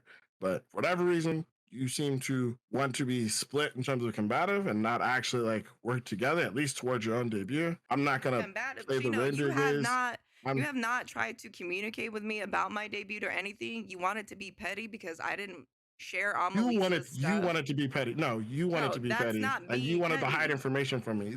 That's not hiding Me, information. I well, just didn't want to be yes, you dealt did. with the Yeah, no, drama. exactly. No, exactly. You hid information from me for the purpose of not involving drama, but then made it a bigger drama issue, made this much bigger than it probably should have been addressed when it happened, yes. But I asked multiple times to address the situation because I had no idea any of this was going on. You decided because whether you wanted to be drama or you wanted to be petty or whatever the case it was, all of you decided you guys wanted to handle it on your own and didn't handle it properly. So I'm not going to sit here and argue with you anymore about it. I'm not here to argue with anybody about it anymore. What I'm going to do is this, since you're changing up from the work experience we've had up until this point, I'm just going to send you a refund for the last 6 months. So from here to TwitchCon, since that's when this seems so started for you, it's about $1,900. You can keep the last 2 payments, and then I'm just going to send you a termination here saying, hey, we're going to stop here. I would like to at least get you your debut, not because I want to work past your debut, not even because I wanted money from your debut. I just wanted to actually get to your debut properly to make sure it works, but it does not seem to be that's where your head's at. And I'm not going to be trying to work with someone who I feel is actively working against me or working against their own interest. I'm not doing that anymore. That's what I'm going to do. We should refund. I already calculated it's about $1,900. She's going to send you $2,000 back just to keep it, you know, whatever. And then Already calculated? Wait a sec. That means he went into this call planning it. Because this is the guy that's like playing on games in call, like needs a calculator to do basic math. What do you mean you got this $1,900 off the top of your head? You knew. Like, you went into this knowing. at this point, you can handle your stuff from here. I'm going to move forward, and we're just going to end it there. Okay? Okay. I mean, all I wanted was to be able to see the lore stuff, and that was it. And all I wanted was to be able to check the model, but apparently that was inappropriate. So, since you don't want me It to do my is. job properly, for whatever mean, that reason is. But you don't need to do I'm- that. I was I'm already not- taking I'm- care of it I'm and not, going over I'm it not arguing with with you about it. I'm not arguing with you about it. Since that's what you want, that's what we're going to do. Okay? Sam. That is so unprofessional of a manager to talk to their client like that. Bro, I can't believe this dude follows me on Twitter, bro. So we got screenshots. Once again, bro's missing meetings. Guilty's like, meeting? Hello? And then Shino overslept. So they take the call at around 1, lasts for about an hour. Then Shino says, about to eat some waffles, but I'm free. Did you want to make up for yesterday? He's got to turn his PC on. Then again, Guilty's like, hey, we missed the meeting the other day, so I was curious if you're free. Another one, when will meeting schedules come out? Shino, are you good? Another week passed without a meeting. Shino gives excuses about being hectic with events, stuff like that, and cons. Then talking about some clips. Then Shino hears talking about payment. So stating the lore video is $1,000. You know how much we paid for the art. You know how much we're looking to pay for the rigs. ASMR scripts, $75 to $100 each. The MILF art was like $200. 100, talking about how Shino has to chase other people down for payments. So here, screenshot proof of Shino upsetting an artist that Guilty wanted to work with. The artist DM'd Shino, apologizing privately of having to cancel the comm, stating, "Not many times in my artist career have I done this, and I feel so bummed out. I feel happy that you found me by recommendation and decided to choose me as your artist, and I was excited about working on your model since it's different from what I usually do. But I was not pleased at the way your manager handled things, which is not your fault at all, of course. Really hope you can find another amazing artist to work with you, and I wish you the best." Here, Shino making excuses for his partner. Here, Guilty is frustrating. The simple fact that my lore video had to be put on hold because I had to wait on Amelisa to do something she then didn't even do. And to turn around and just have to do it myself sucked. Then to find out my stuff has been put on hold for her and redacted is wild. I asked both of you about this. You both said you're waiting on the other, but it took me to ask you guys. Not either of you checked in with each other. Then Guilty was being a little understanding. Shino says, but without any other real sign, she was too timid to reach out. It's a her thing. But as somebody who gets the same complaint a lot and made about me, it does help me to make the extra step. Who gives a shit about whether she's too timid or not? Sorry, this is so mean. I don't give a crap about your feelings about being timid if you have a job to do. And your job is to write lore. And if you are too timid to then communicate with your client to write the lore, then don't do it. Then find a different job that doesn't involve interacting with people if you're too timid to. So here, Amelisa checks in if they're good for a call. Guilty says yes, so they call. Then Amelisa says, "Hey, so Shino mentioned we had a misunderstanding. I was under the impression you were going to update the lore you sent over to me to better represent what we talked about. That's my fault. I'm sorry for not reaching out sooner. Shino asked me to focus on the background portion of your lore first, so I've updated the document to do that. Let me know what you think." And then a month later, so December 4th, 2024, Amelisa apologized for how they handled the lore. They should have talked to Guilty about it more and set up meetings. And then they send a birthday kudo board for Shino. Me asking about TwitchCon, him painting one of his talents negatively, and her mutual, downplaying the situation. And Guilty says, "Bro, what's happening at TwitchCon? You didn't see Orca's tweets?" Then Shino says, "So hear me out. I'm not saying it didn't happen, but Orca was mixing her drinks with some new meds that her doctor gave her." And Guilty says, "Lord, what the hell?" Shino says, "I'm pretty sure her drink was fine, but she had cotton mouth from the reaction to meds and drinks. And just high anxiety and being 5 to 6 drinks in just made them freak out." So here Shino says, "They were with me all night. I was keeping an eye on all of them. We sent Orca home a little early with Lisa, but Bibli and Plotty were fine. The drinks are good and cheap compared to the rest of the weekend, and I think the girls just drank a little more than they thought. Not trying to discredit both, but I've seen drugged reactions. They were fine, but just overly anxious and drunk. That being said, I can't say for sure about Hades at the other party. She was at a party before ours and was at ours, so I don't know where she was when she thinks it's happened." Guilty says, "Oh, that's worrisome." And Shino says, yeah, everybody has drink covers. Orca just stopped using his, but again, I don't necessarily think they had any issues. One of the scary things about roofies is they're relatively tasteless, and some of them are saying is because they thought something tasted off. And will you actually been Ruben? You're just kind of out. They were just over anxious while being drunk. It was a lot of emotional stuff going on with them, including Hades too. I don't know if Shino's like sober because there's a lot of typos happening. Then Guilty sent over Imuki's tweet and Shino says, "Listen, I'm ignoring this chick and blacklisting her going forward." And Guilty's curious and Shino says, "I didn't bother. She's done enough damage already. I've already had multiple sponsors reach out to me with concerns. I had a long talk with Orca about this today." Okay. Not believing victims is disgusting, especially if you're their talent manager, okay? Maybe Shino's just butthurt because it was an event he put on with his sponsor. It was a big event, so it maybe looks bad on him that somebody got roofied. But the thing is, and this is the unfortunate reality of TwitchCon, but people get roofied at TwitchCon every single year, and it sucks. If you guys are going, be safe, keep your drinks always within your face, right? Try not to drink too much. Use your drink covers. And if you put your drink down and you come back and you're not sure, just get another drink. Fuck it. Another 17 bucks, a little expensive, but your safety is the most important thing. But again, going out here and like discrediting your talents behind their back in DMs to other talent, that is disgusting. Again, so unprofessional. Him refusing me invoices as well as admitting he removed me, would add me back, then remove me again. So Guilty's like, "Wait, I went to message the lore artist and then the group is gone." Shino says there seems to be some confusion. Guilty says we need a convo and I would like an invoice for the model art Haru stuff and Mina's as well. Shino says you'll get that soon enough, but there seems to be a major issue, so we need to talk. Shino says suspending service on something you haven't paid for this month isn't weaponizing it. Literally any service provider would do the same thing. You don't pay your cell phone, gets turned off. If you don't pay for YouTube Premium, they cancel it.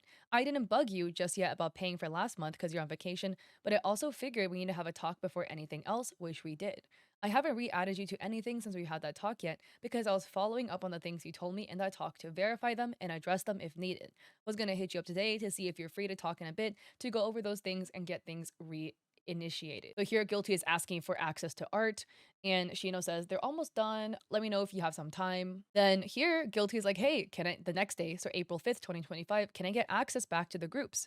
Then gets ghosted. Next day, Guilty is like, hey, please put me back in the group chat. And then just give me the invoices to the art. Here, Guilty asks again to get access to the art because they have work to do. Then Shino sends some stuff and sends some weird message being like, manager redacted agrees to give the talent redacted access to the GT, Guiltythorns lore art Google Drive on April 7th, 4:15 p.m. for 24 hours until April 8th. And then sends another probably like ChatGPT contract line in Discord, granting Guilty the talent the rights to modify the artwork. This is so weird. Why are you giving your talent a 24-hour access to the drive with the art? Why can't they just have the drive? And then somebody removed, redacted says, maybe he forgot to re-add you and got busy. He also did it on another group chat and re-added her, but he doesn't tell us anything as to why he removed her and re-added her. Again, that's weird. I'm gonna be straight up with you. I was late on paying my management because needed to pay them when I was in Asia. And then I realized, wait, I disabled my phone line. I told them, I was like, I could pay you now, but like I gotta pay $10 to reactivate my phone line for a day to get the two-factor, or I could just pay y'all when I get back. And they're like, chill, don't worry about it, just pay us when you get back. And I pay them the moment I landed back in the US, right? Like, you know, trust goes both ways. And if they're a little late on payment, sure, it's a little unprofessional. It was unprofessional of me to be late to paying my management agency, yeah. But at the same time, you know, they were literally also on vacation. So yeah, they're probably just not as responsive, maybe missed the payment because they didn't realize what day it was. Oops. A little benefit of doubt goes a long way, but switched up the moment they didn't get money. Him demanding my rig files.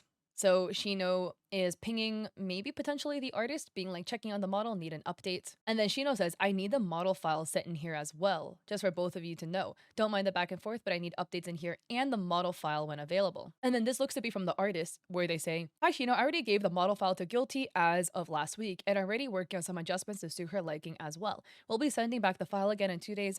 And also I'll ask Guilty about the file as to where I have to send it. And Shino says, I need the model sent to me as well, as I was the one who paid for the model art, and to have a backup in case Guilty loses it. Is that clear? Hey, checking in. I don't mind the direct updates to her on the day-to-day, but I need the final updates in the group chat, as we're coming up on the final date listed in the contract. 9. The contractor final draft by no later than March 10th, 2025, and the finished project by no later than March 17th. If more time is needed, I need to know, as well as the current state of model and rigging. Here, Guilty states that the artist has contacted them with updates. Look, again, that's so weird. Maybe because he paid for it. So I don't know how their payment system worked, right? Maybe because he paid for the model, he feels entitled to it. But again, getting a VTuber model fully rigged means you're basically getting the identity and you can wear the skin and identity of the VTuber that you got the model for. That is a lot for you to have. I'm not a VTuber. I'm not a VTuber manager. I don't know. If I were a VTuber, an indie one, I would feel really uncomfortable giving that away because that is hefty. I'd rather you have my credit card info, bro. Like, honestly, before you take my VTuber model. Examples of him mass deleting messages. And wow, look at this. It looks like Guilty's having like a crazy convo with themselves in Discord. Being like, Shino, we gotta talk about this raid video, new channel trailer. Oh yeah, when can we talk about LLC? Then trying to ping, hey Shino, I wanna check in if you're okay. When we're doing meeting this week, I got ideas. Thank you, let me check. So here in the DMs, it looks to be a debate about crediting, where Guilty says, oh, okay, that has nothing to do with ownership. I have no problem crediting Flask for what y'all did. And Shino's worried about people who have removed credits. And Shino says, so I don't mind giving you the art to use for the lore video and debut, but I'm not comfy with full rights, so you can claim we did not work on it later. You went from release for use to full ownership, which leads me to believe something else from that point. And Guilty says, you can add in the contract that I will list Flask for credit. And yeah, because my husband asked, are we now retaining ownership since we're paying for it? And Shino says, I like to believe you through and through, but you haven't been upfront with me about a lot of things. So I'm at the point I can't be sure to take your word. Full ownership would also include commercial use, which is not covered in my agreement with the contractor. I mean, neither have you, but we're literally at the point of not taking each other's words. Hence why I'm requesting this all be in the contract. That's fine, I'll contact Mina myself if I need to see about commercial use. And Shino says, it is not for Mina to sell to you. Their contract for this work is with me. And Guilty says, that's the point. You'd be releasing the contract to me because I am now covering the cost. It's still Mina's art, whom I would go to for commercial use, unless you have already paid for it, which you stated you did not. Dude, bro is just weirdly power tripping. Our last conversation, while he also terminated my contract because I refused to give him a copy of my model, which is still being worked on. He then also turns around and deleted everything. By the way, guys, remember, we actually read that. or like we listened to it. So here again, Guilty is like, hey, why haven't I been added to the group chat? Shino is questioning a wrong date, and Guilty says, no, it was an accident. Why have I not been added? Shino says, you haven't sent me the model to check. You haven't updated me about talking with Shin. Every time we talk, we're fine, but in DMs, we're not. I don't mind calling, but I need a real update as to what's going on and what you want to do. And Guilty says, once again, I made it clear, I don't have an update on the model. With Shin or not, doesn't matter. Your contract is with me and he's not home. None of this has to do with your question of are at hand. Are you or are you not gonna give me access to my lore video? And Shino says the same reason that I have not been updated on the model. And Guilty's like, it's my IP. Not only that, I cannot update you if I'm waiting on an update myself. I as well have offered to pay for my stuff, but you keep withholding the invoices. And Guilty says, can you include in the document that you will immediately release the art for the lore video April 7th, 2025? Shino says, I cannot, but I do have the files ready here for you. Guilty says, what do you mean you can't? And Shino says, I have the files in the drive ready to send, and sends a screenshot. Then Guilty says, I'll be comfortable if you sent them and then I sign. Or you add it to the contract and I sign. Wanted to fight with me about adding to my termination contract that the art would be mine. And Shino says, I'm not going to keep them from you, but I'm not adding any changes. This looks to be referencing the artwork.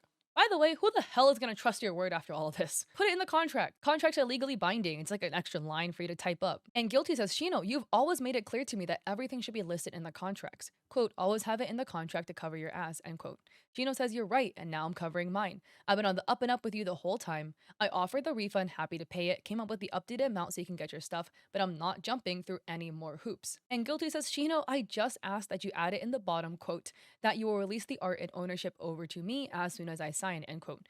I'm not asking for any other changes, just that one add-on. Then Shino sends something that's censored and says, how about this? Can I add this? I'll send you access. You have the day to download it. Then after that, I'm removing it and I will not be responsible for it. I put spoilers because of your name. And then Guilty sends the line, you know, manager redacted agrees to give talent redacted access to the Guiltythorns lore art for 24 hours. And then Guilty adds, as well as full ownership rights transferred to the talent. Shino says, can't do full ownership of rights because my team and the artist will still have to be credited. And Guilty says, I understand the artist, but I was under the impression there was no video made. So I'm sorry, but what did the team do?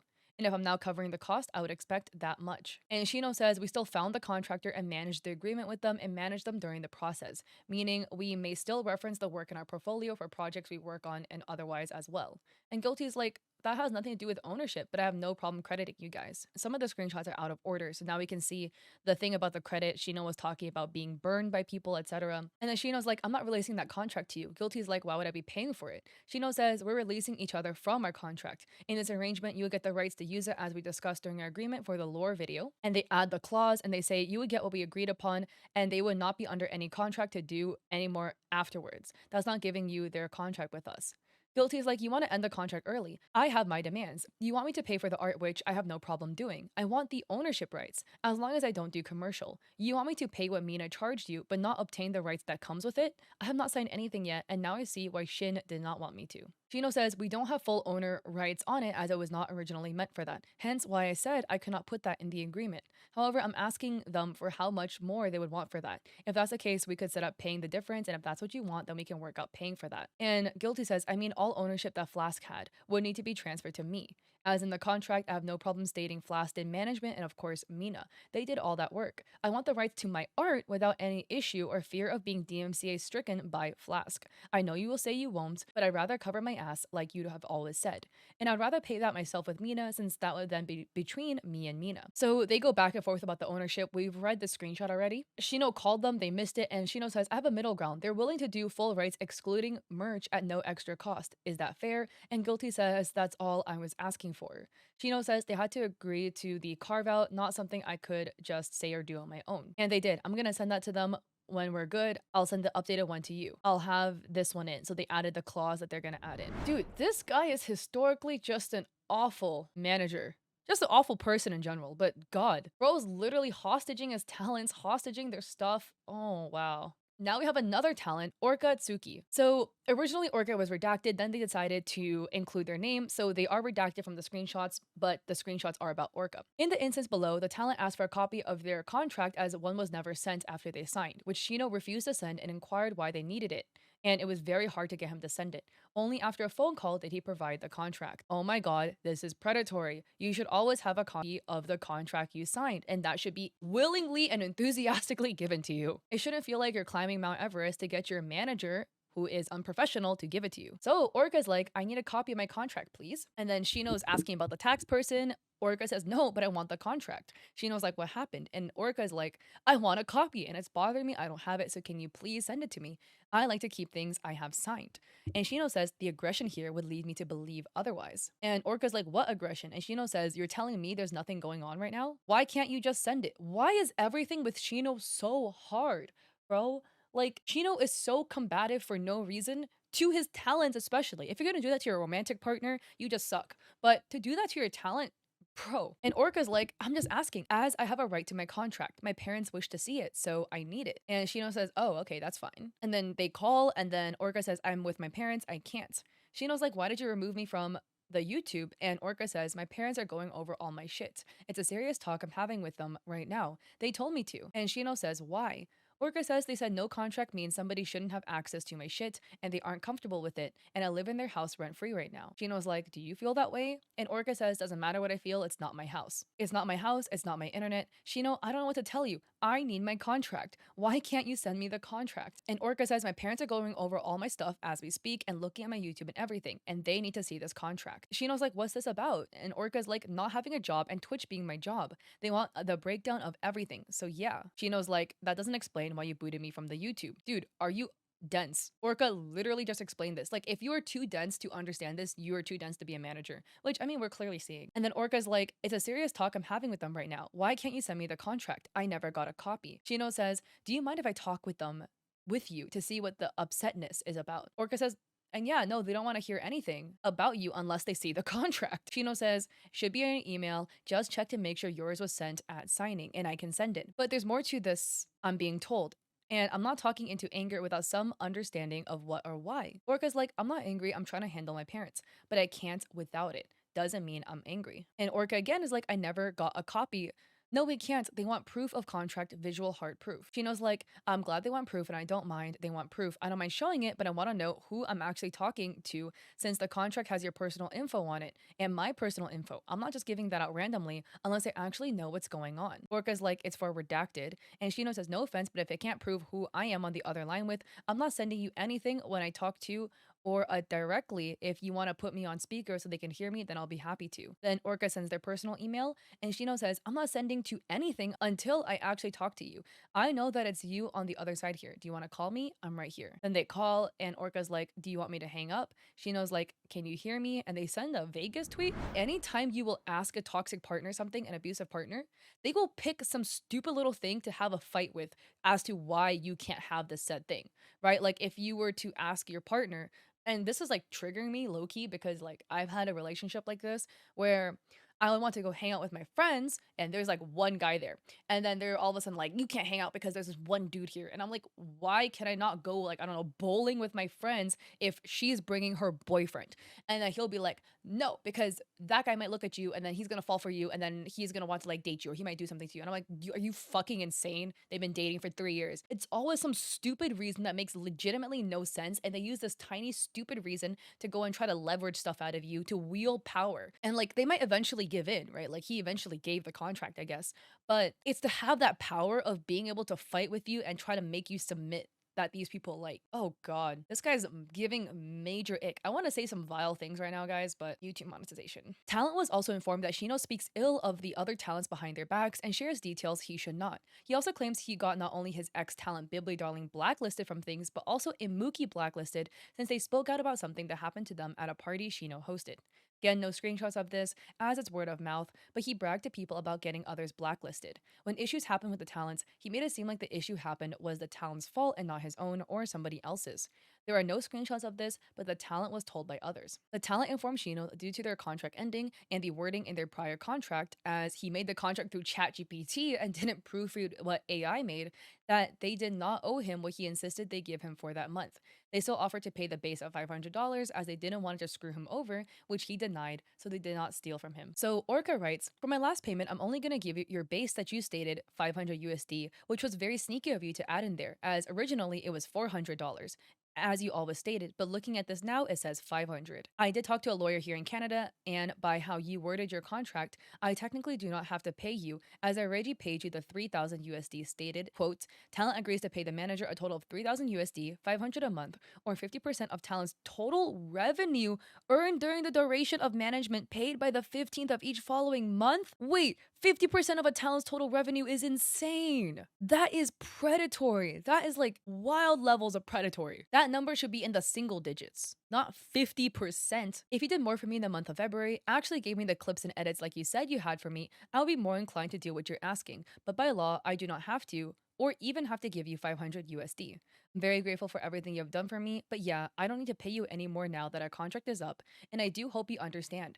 Just due to your wording and how little was done in February, I don't feel it's fair for me to pay you half. So this is the clause where you can read it in the contract. Then Shino says, never mind, don't pay me anything. If that's how you feel, I'd rather take nothing. It's a pleasure working with you, but if you don't feel it was worth it personally, I don't want it. And Orca says, not for February. Every other month, yes, but nothing was done this month. I'm sorry. Shino says, totally fine. I don't think I'd be open to resigning down the line. I'm sure you understand. And Orca says, I understand. Shino says, I wish you the best going forward. Orca likes it and write, thank you. I hope all your talents get partner and do well too and keep doing well. Here he claims Orca stole from him. Notice how he brings up the talent's YouTube since they removed him as a manager of the channel before the talent asked for their copy of contract. The talent feels if they didn't take him off everything, he would have held their accounts hostage or deleted everything like he did with Bibbly Darling. And Shino writes, I didn't realize that when you asked for your contract, you planned on lying and stealing from me. Kinda messed up.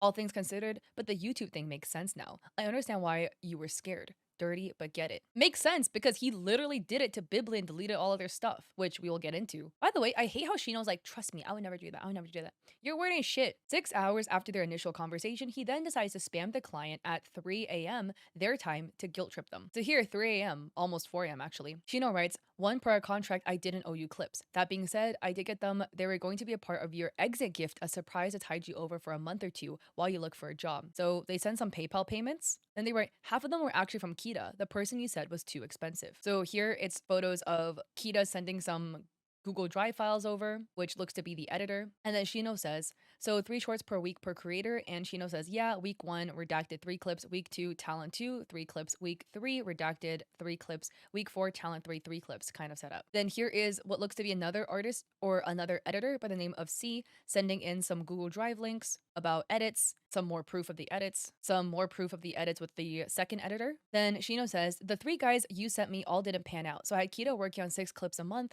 while having C-Shag working on some too. He got sick after the first VOD scrub, so only got about 8 clips done after scrubbing them. Going out of my way to do something nice for you to help you even though it's not in my contract. Not because I had to, but because I want you to do well and told you for months you needed clips. Your community doesn't clip, so I literally paid somebody myself to go through and clip all your VODs starting from your bikini debut. This is manipulative. Again, doing good stuff, but holding it over somebody's head, being like, I did it for you, even though I didn't have to, I did it for you, you know, like because I wanted you to do well. Now all of a sudden, this is reading to me like you did it for yourself. Otherwise, you wouldn't need to be stroking your own ego, singing high praises about yourself from the rooftops, okay? Just, if you were truly doing it out of the kindness of your heart, get the videos, send them over, and be like, hey, I hope these videos will help tide you over. After they replied, he began deleting messages between himself and the talent. He then proceeds to delete a notebook server he made for his talent as a private Discord, business Discord, to post ideas and refs for their stream, which they have been posting stuff in there for almost a year at that point. He also deleted important documents he made for the talent that he shared with them on Google Docs. Luckily, the talent felt like they had to copy everything over to a new server they made and made copies of every Google Doc that he made them, so they currently have everything he tried to delete. Orca, you are so smart. So here, remember those contract screenshots we saw earlier? Well, now Shino's gone. So it just looks like Orca is by themselves in Shino's DMs begging for a contract. Okay, and then when my stickers ship, I'm excited to make the little guys, and they're like responding, you know, to deleted messages. Oh, I figured I want to make sure I get them, so yeah. Oh, okay, yeah, I had no issues with them before. After the confrontation, he makes a post on Twitter regarding the situation. He stated when he signed them that, quote, they will never be friends, end quote. The talent offered $500 and indeed never stole from Shino or even spoke ill of him to anyone. And this is the quote retweet writing, lesson of the night. Good friends are worth more than money. If a friend steals from you, forget about it. They did you a favor. Again, do I need to say how unprofessional it is for a talent manager to go and subtweet about their past talent. If you really want to let your frustrations out, let it out to a personal friend IRL or something like that. This sponsor reached out to Shino previously, and he never informed the talent of their interest in sponsoring them. This adds onto Bibley's argument in 2 incommunicative tab that he did not care to link his clients with sponsors. So here there's some DMs between a whole bunch of redacted people where somebody says, yeah, I reached out to Shino about it a while back, but he never responded. Another person says, Shino isn't my manager anymore, so I don't need to worry about that. I'm a free woman. And they said, that's annoying though. He never told me. I would have. So now we have unfortunate person number 4, and this is Ni. They write my experience with Shino, including receipts. Summary, in 2023, I was actively seeking management after being burned 3 times by 3 previous ones in the previous 2 years. Some may recall in my past Twitter statements explaining poor management was one of the major factors that made me want to completely quit VTubing, especially my last experience. Due to all the trauma, I decided to become a part-time VTuber. This was my experience with Shino. A persistent lack of communication and radio silence, telling me I was assigned a temp manager to help me who had no idea I existed, missed an important meeting and never rescheduled, repeatedly dismissed or minimized my concerns or mollifying them with false promises, not finishing things he said he would do for me and not following up, halting and delaying my plans in general with all these setbacks and mishaps, explaining what he was doing for other talents while putting me on the back burner, sharing the business of talents when it had nothing to do with me or my content, ignoring my special needs and dismissing me having autism by mentioning his girlfriend, contradictions, gaslighting, emotional manipulation, neglect, ghosting, and overall mistreatment. I met Shino. There was somebody I collaborated with and knew for years who had an entire team and a manager. I was curious how they got these things, as my resume was equally strong, yet no one has ever reached out. A friend of mine was a mod for this colleague I mentioned. I asked him if he knew who managed redacted talent, and they said they didn't know, but they knew somebody that had worked with them and even had his own team. That person was Shino. Getting to know Shino in our initial agreement. After reviewing my track record, Shino was enthusiastic about potentially managing me. Following interviews, he expressed interest in bringing me onto Flask pending team approval. By early summer, I was informed that his team had improved me. Shino said he would be happy to become my manager and offered a 3-month trial contract to give me a taste of what it was like to be part of his team before committing to a year-long deal. He mentioned that during this trial period, he and his team would be providing several free services. Most importantly, he agreed to help me create a detailed game plan for my growth as a creator VTuber, plans and documents. This is text proof. This was June 28th, 2023. Oh, a day after my birthday. My complicated relationship with Shino as his talent. Although I hadn't been fully onboarded to Flask during this time, I was in a pre-onboarding stage, I was treated like official talent. Shino and I hit it off initially, both excited about working together. He insisted on being involved in my journey as a creator and streamer, especially for my re-debut, which I originally planned to do solo. He introduced me to multiple staff members. A lead moderator assistant, Jay, featured in screenshots, his executive talent manager, name omitted, his coordinator, Lisa Amalisa, his partner and girlfriend, I only learned this week, and another talent coordinator, also omitted. He even connected me with an accountant to support me with taxes, as he did for other Flask talents. Aside from his staff with me, Shino shared his personal number and kept in touch through text during my first con in LA during the first month of onboarding. Months later, he also spoke with my mother directly on a Discord call. If this didn't say he already considered me his talent, I'm not sure what would. You don't form this kind of connection with somebody unless you've intended to work with them officially. I opened up to Shino about personal things, and he wanted to know more about me. In the beginning, he felt like not only a manager, but a mentor and friend I could look up to. He told me early on that he believed a good manager should not only manage your content, but also support you through life, like helping find and coordinate housing for a talent, helping them with taxes, finances, giving emotional support. He said he was going to help provide all these things to me. The one thing I did get out of these things he said he would provide me with was the person from his team to help me with my taxes, so I can give him that. The red flags and problems during my onboarding. While I believe Shino had good intentions at first, it eventually became clear that he had taken on more than he could realistically handle, and unfortunately, I ended up carrying the burden of that for 5 to 6 months. Before agreeing to work with him, I opened up about my past issues with past managers I've worked with. I was guarded and made it clear I would not commit to somebody being my manager unless they had time for me. He assured me he wouldn't do what they did to me, and I trusted him. I also checked in several times in the start, asking him if he was sure it wasn't a bad time and he'd reassure me. However, I went through a repeat of everything I'd been through in the past, with some things being new and worse. When it came to my trial, I kept being told it would start this month, then actually next month, insert day, then so on over and over again. It felt like I was in an endless loop, but Flask felt like my last hope in 2023 into 2024, and like the real deal I needed all these years to help me. I had just gone through personal trauma that summer and fall. Shino had also experienced a heartbreaking loss around the start of my onboarding, and I empathized with him. I gave him patience and space, and I made my support clear on multiple occasions. But towards the end, I didn't feel the same emotional support returned in what I was put through during this onboarding. The temp manager who didn't know about me. After about 2 months into my onboarding, Shino told me I was getting a temp manager to finally start things for me while he still takes care of things. I expressed some concerns during this time about my onboarding, but not in depth yet.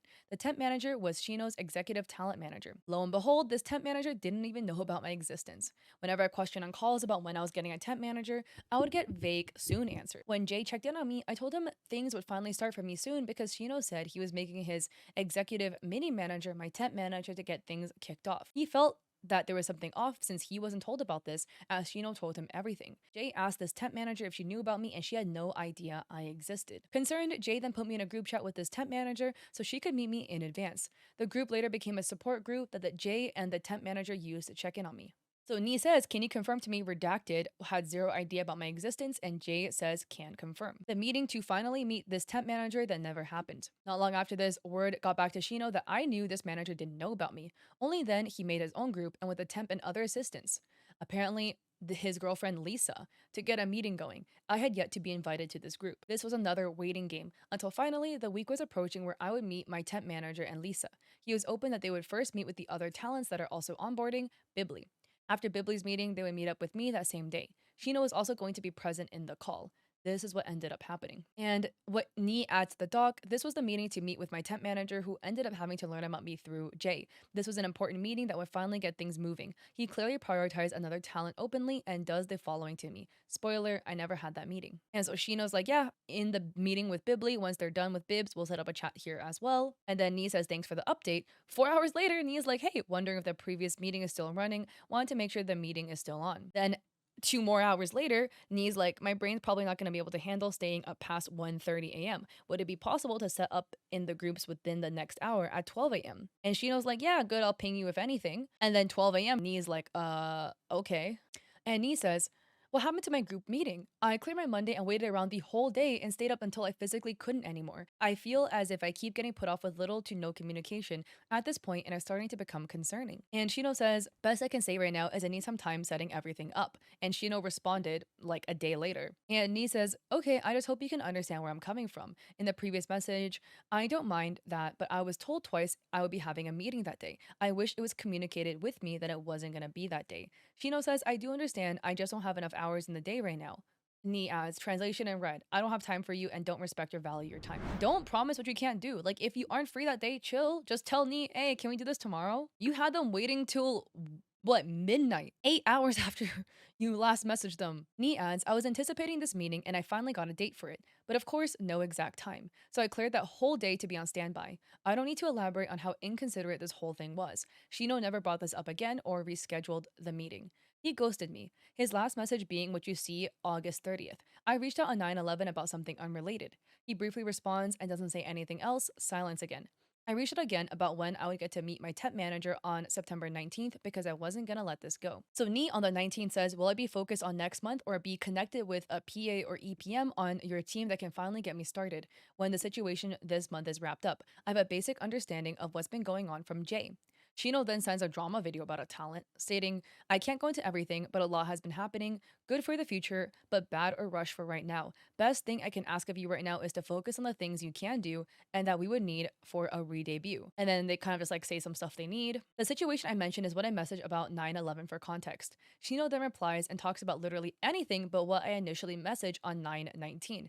I also think I made a typo and meant ETM instead of EPM. I was 100% talking about the temp here. Yeah, and then Shino's here talking about stuff like live 2D, art, rigor, stuff for the debut, da da da da da, yabba yabba yabba yabba. No mention of the manager. He just regurgitates all this re-debut info I already know to deviate from what I'm asking him. The next day, I had enough of everything and I go off on him. I was also sent poorly edited clips too. Omitted shots because this is getting too long. It's addressed in my next screen anyway. The day of calling Shino out on things, I began to feel like my patience and empathy were being taken for granted. After this meeting that was missed and never rescheduled, along with all these setbacks, I needed to know what was going on with my onboarding. At that point, he wasn't even checking in to ask how I was doing anymore. I ended up being the one reaching out to him each time. He was also well aware of what I was going through. Overall, I need to know if Shino even wanted to work with me anymore. So this wraps up this chunk of the document. Again, Please send love to all of the parties affected because what Shino is doing to these people is absolutely insane. And again, tomorrow I'll have part 2 of this video come out just because it's such a hefty video. So I would love to hear in the comment section if you like the video being split in 2 parts. If you don't, then I won't do it again. But I just figured because of just how much is happening in this video that putting it in 2 parts would have it sit better. All the parties affected will be linked down below, so please check them out and show them all the love that they deserve so much. And if you like this video, I would appreciate it if you do like and subscribe. And I also have a VGen where I've been selling art now and a coffee with free resources for streamers and creators. And I also stream on Twitch 3 days a week, so Mondays, Wednesdays, Saturdays at 6 p.m. PST. I hope to catch you guys there or in tomorrow's video for the rest of the information.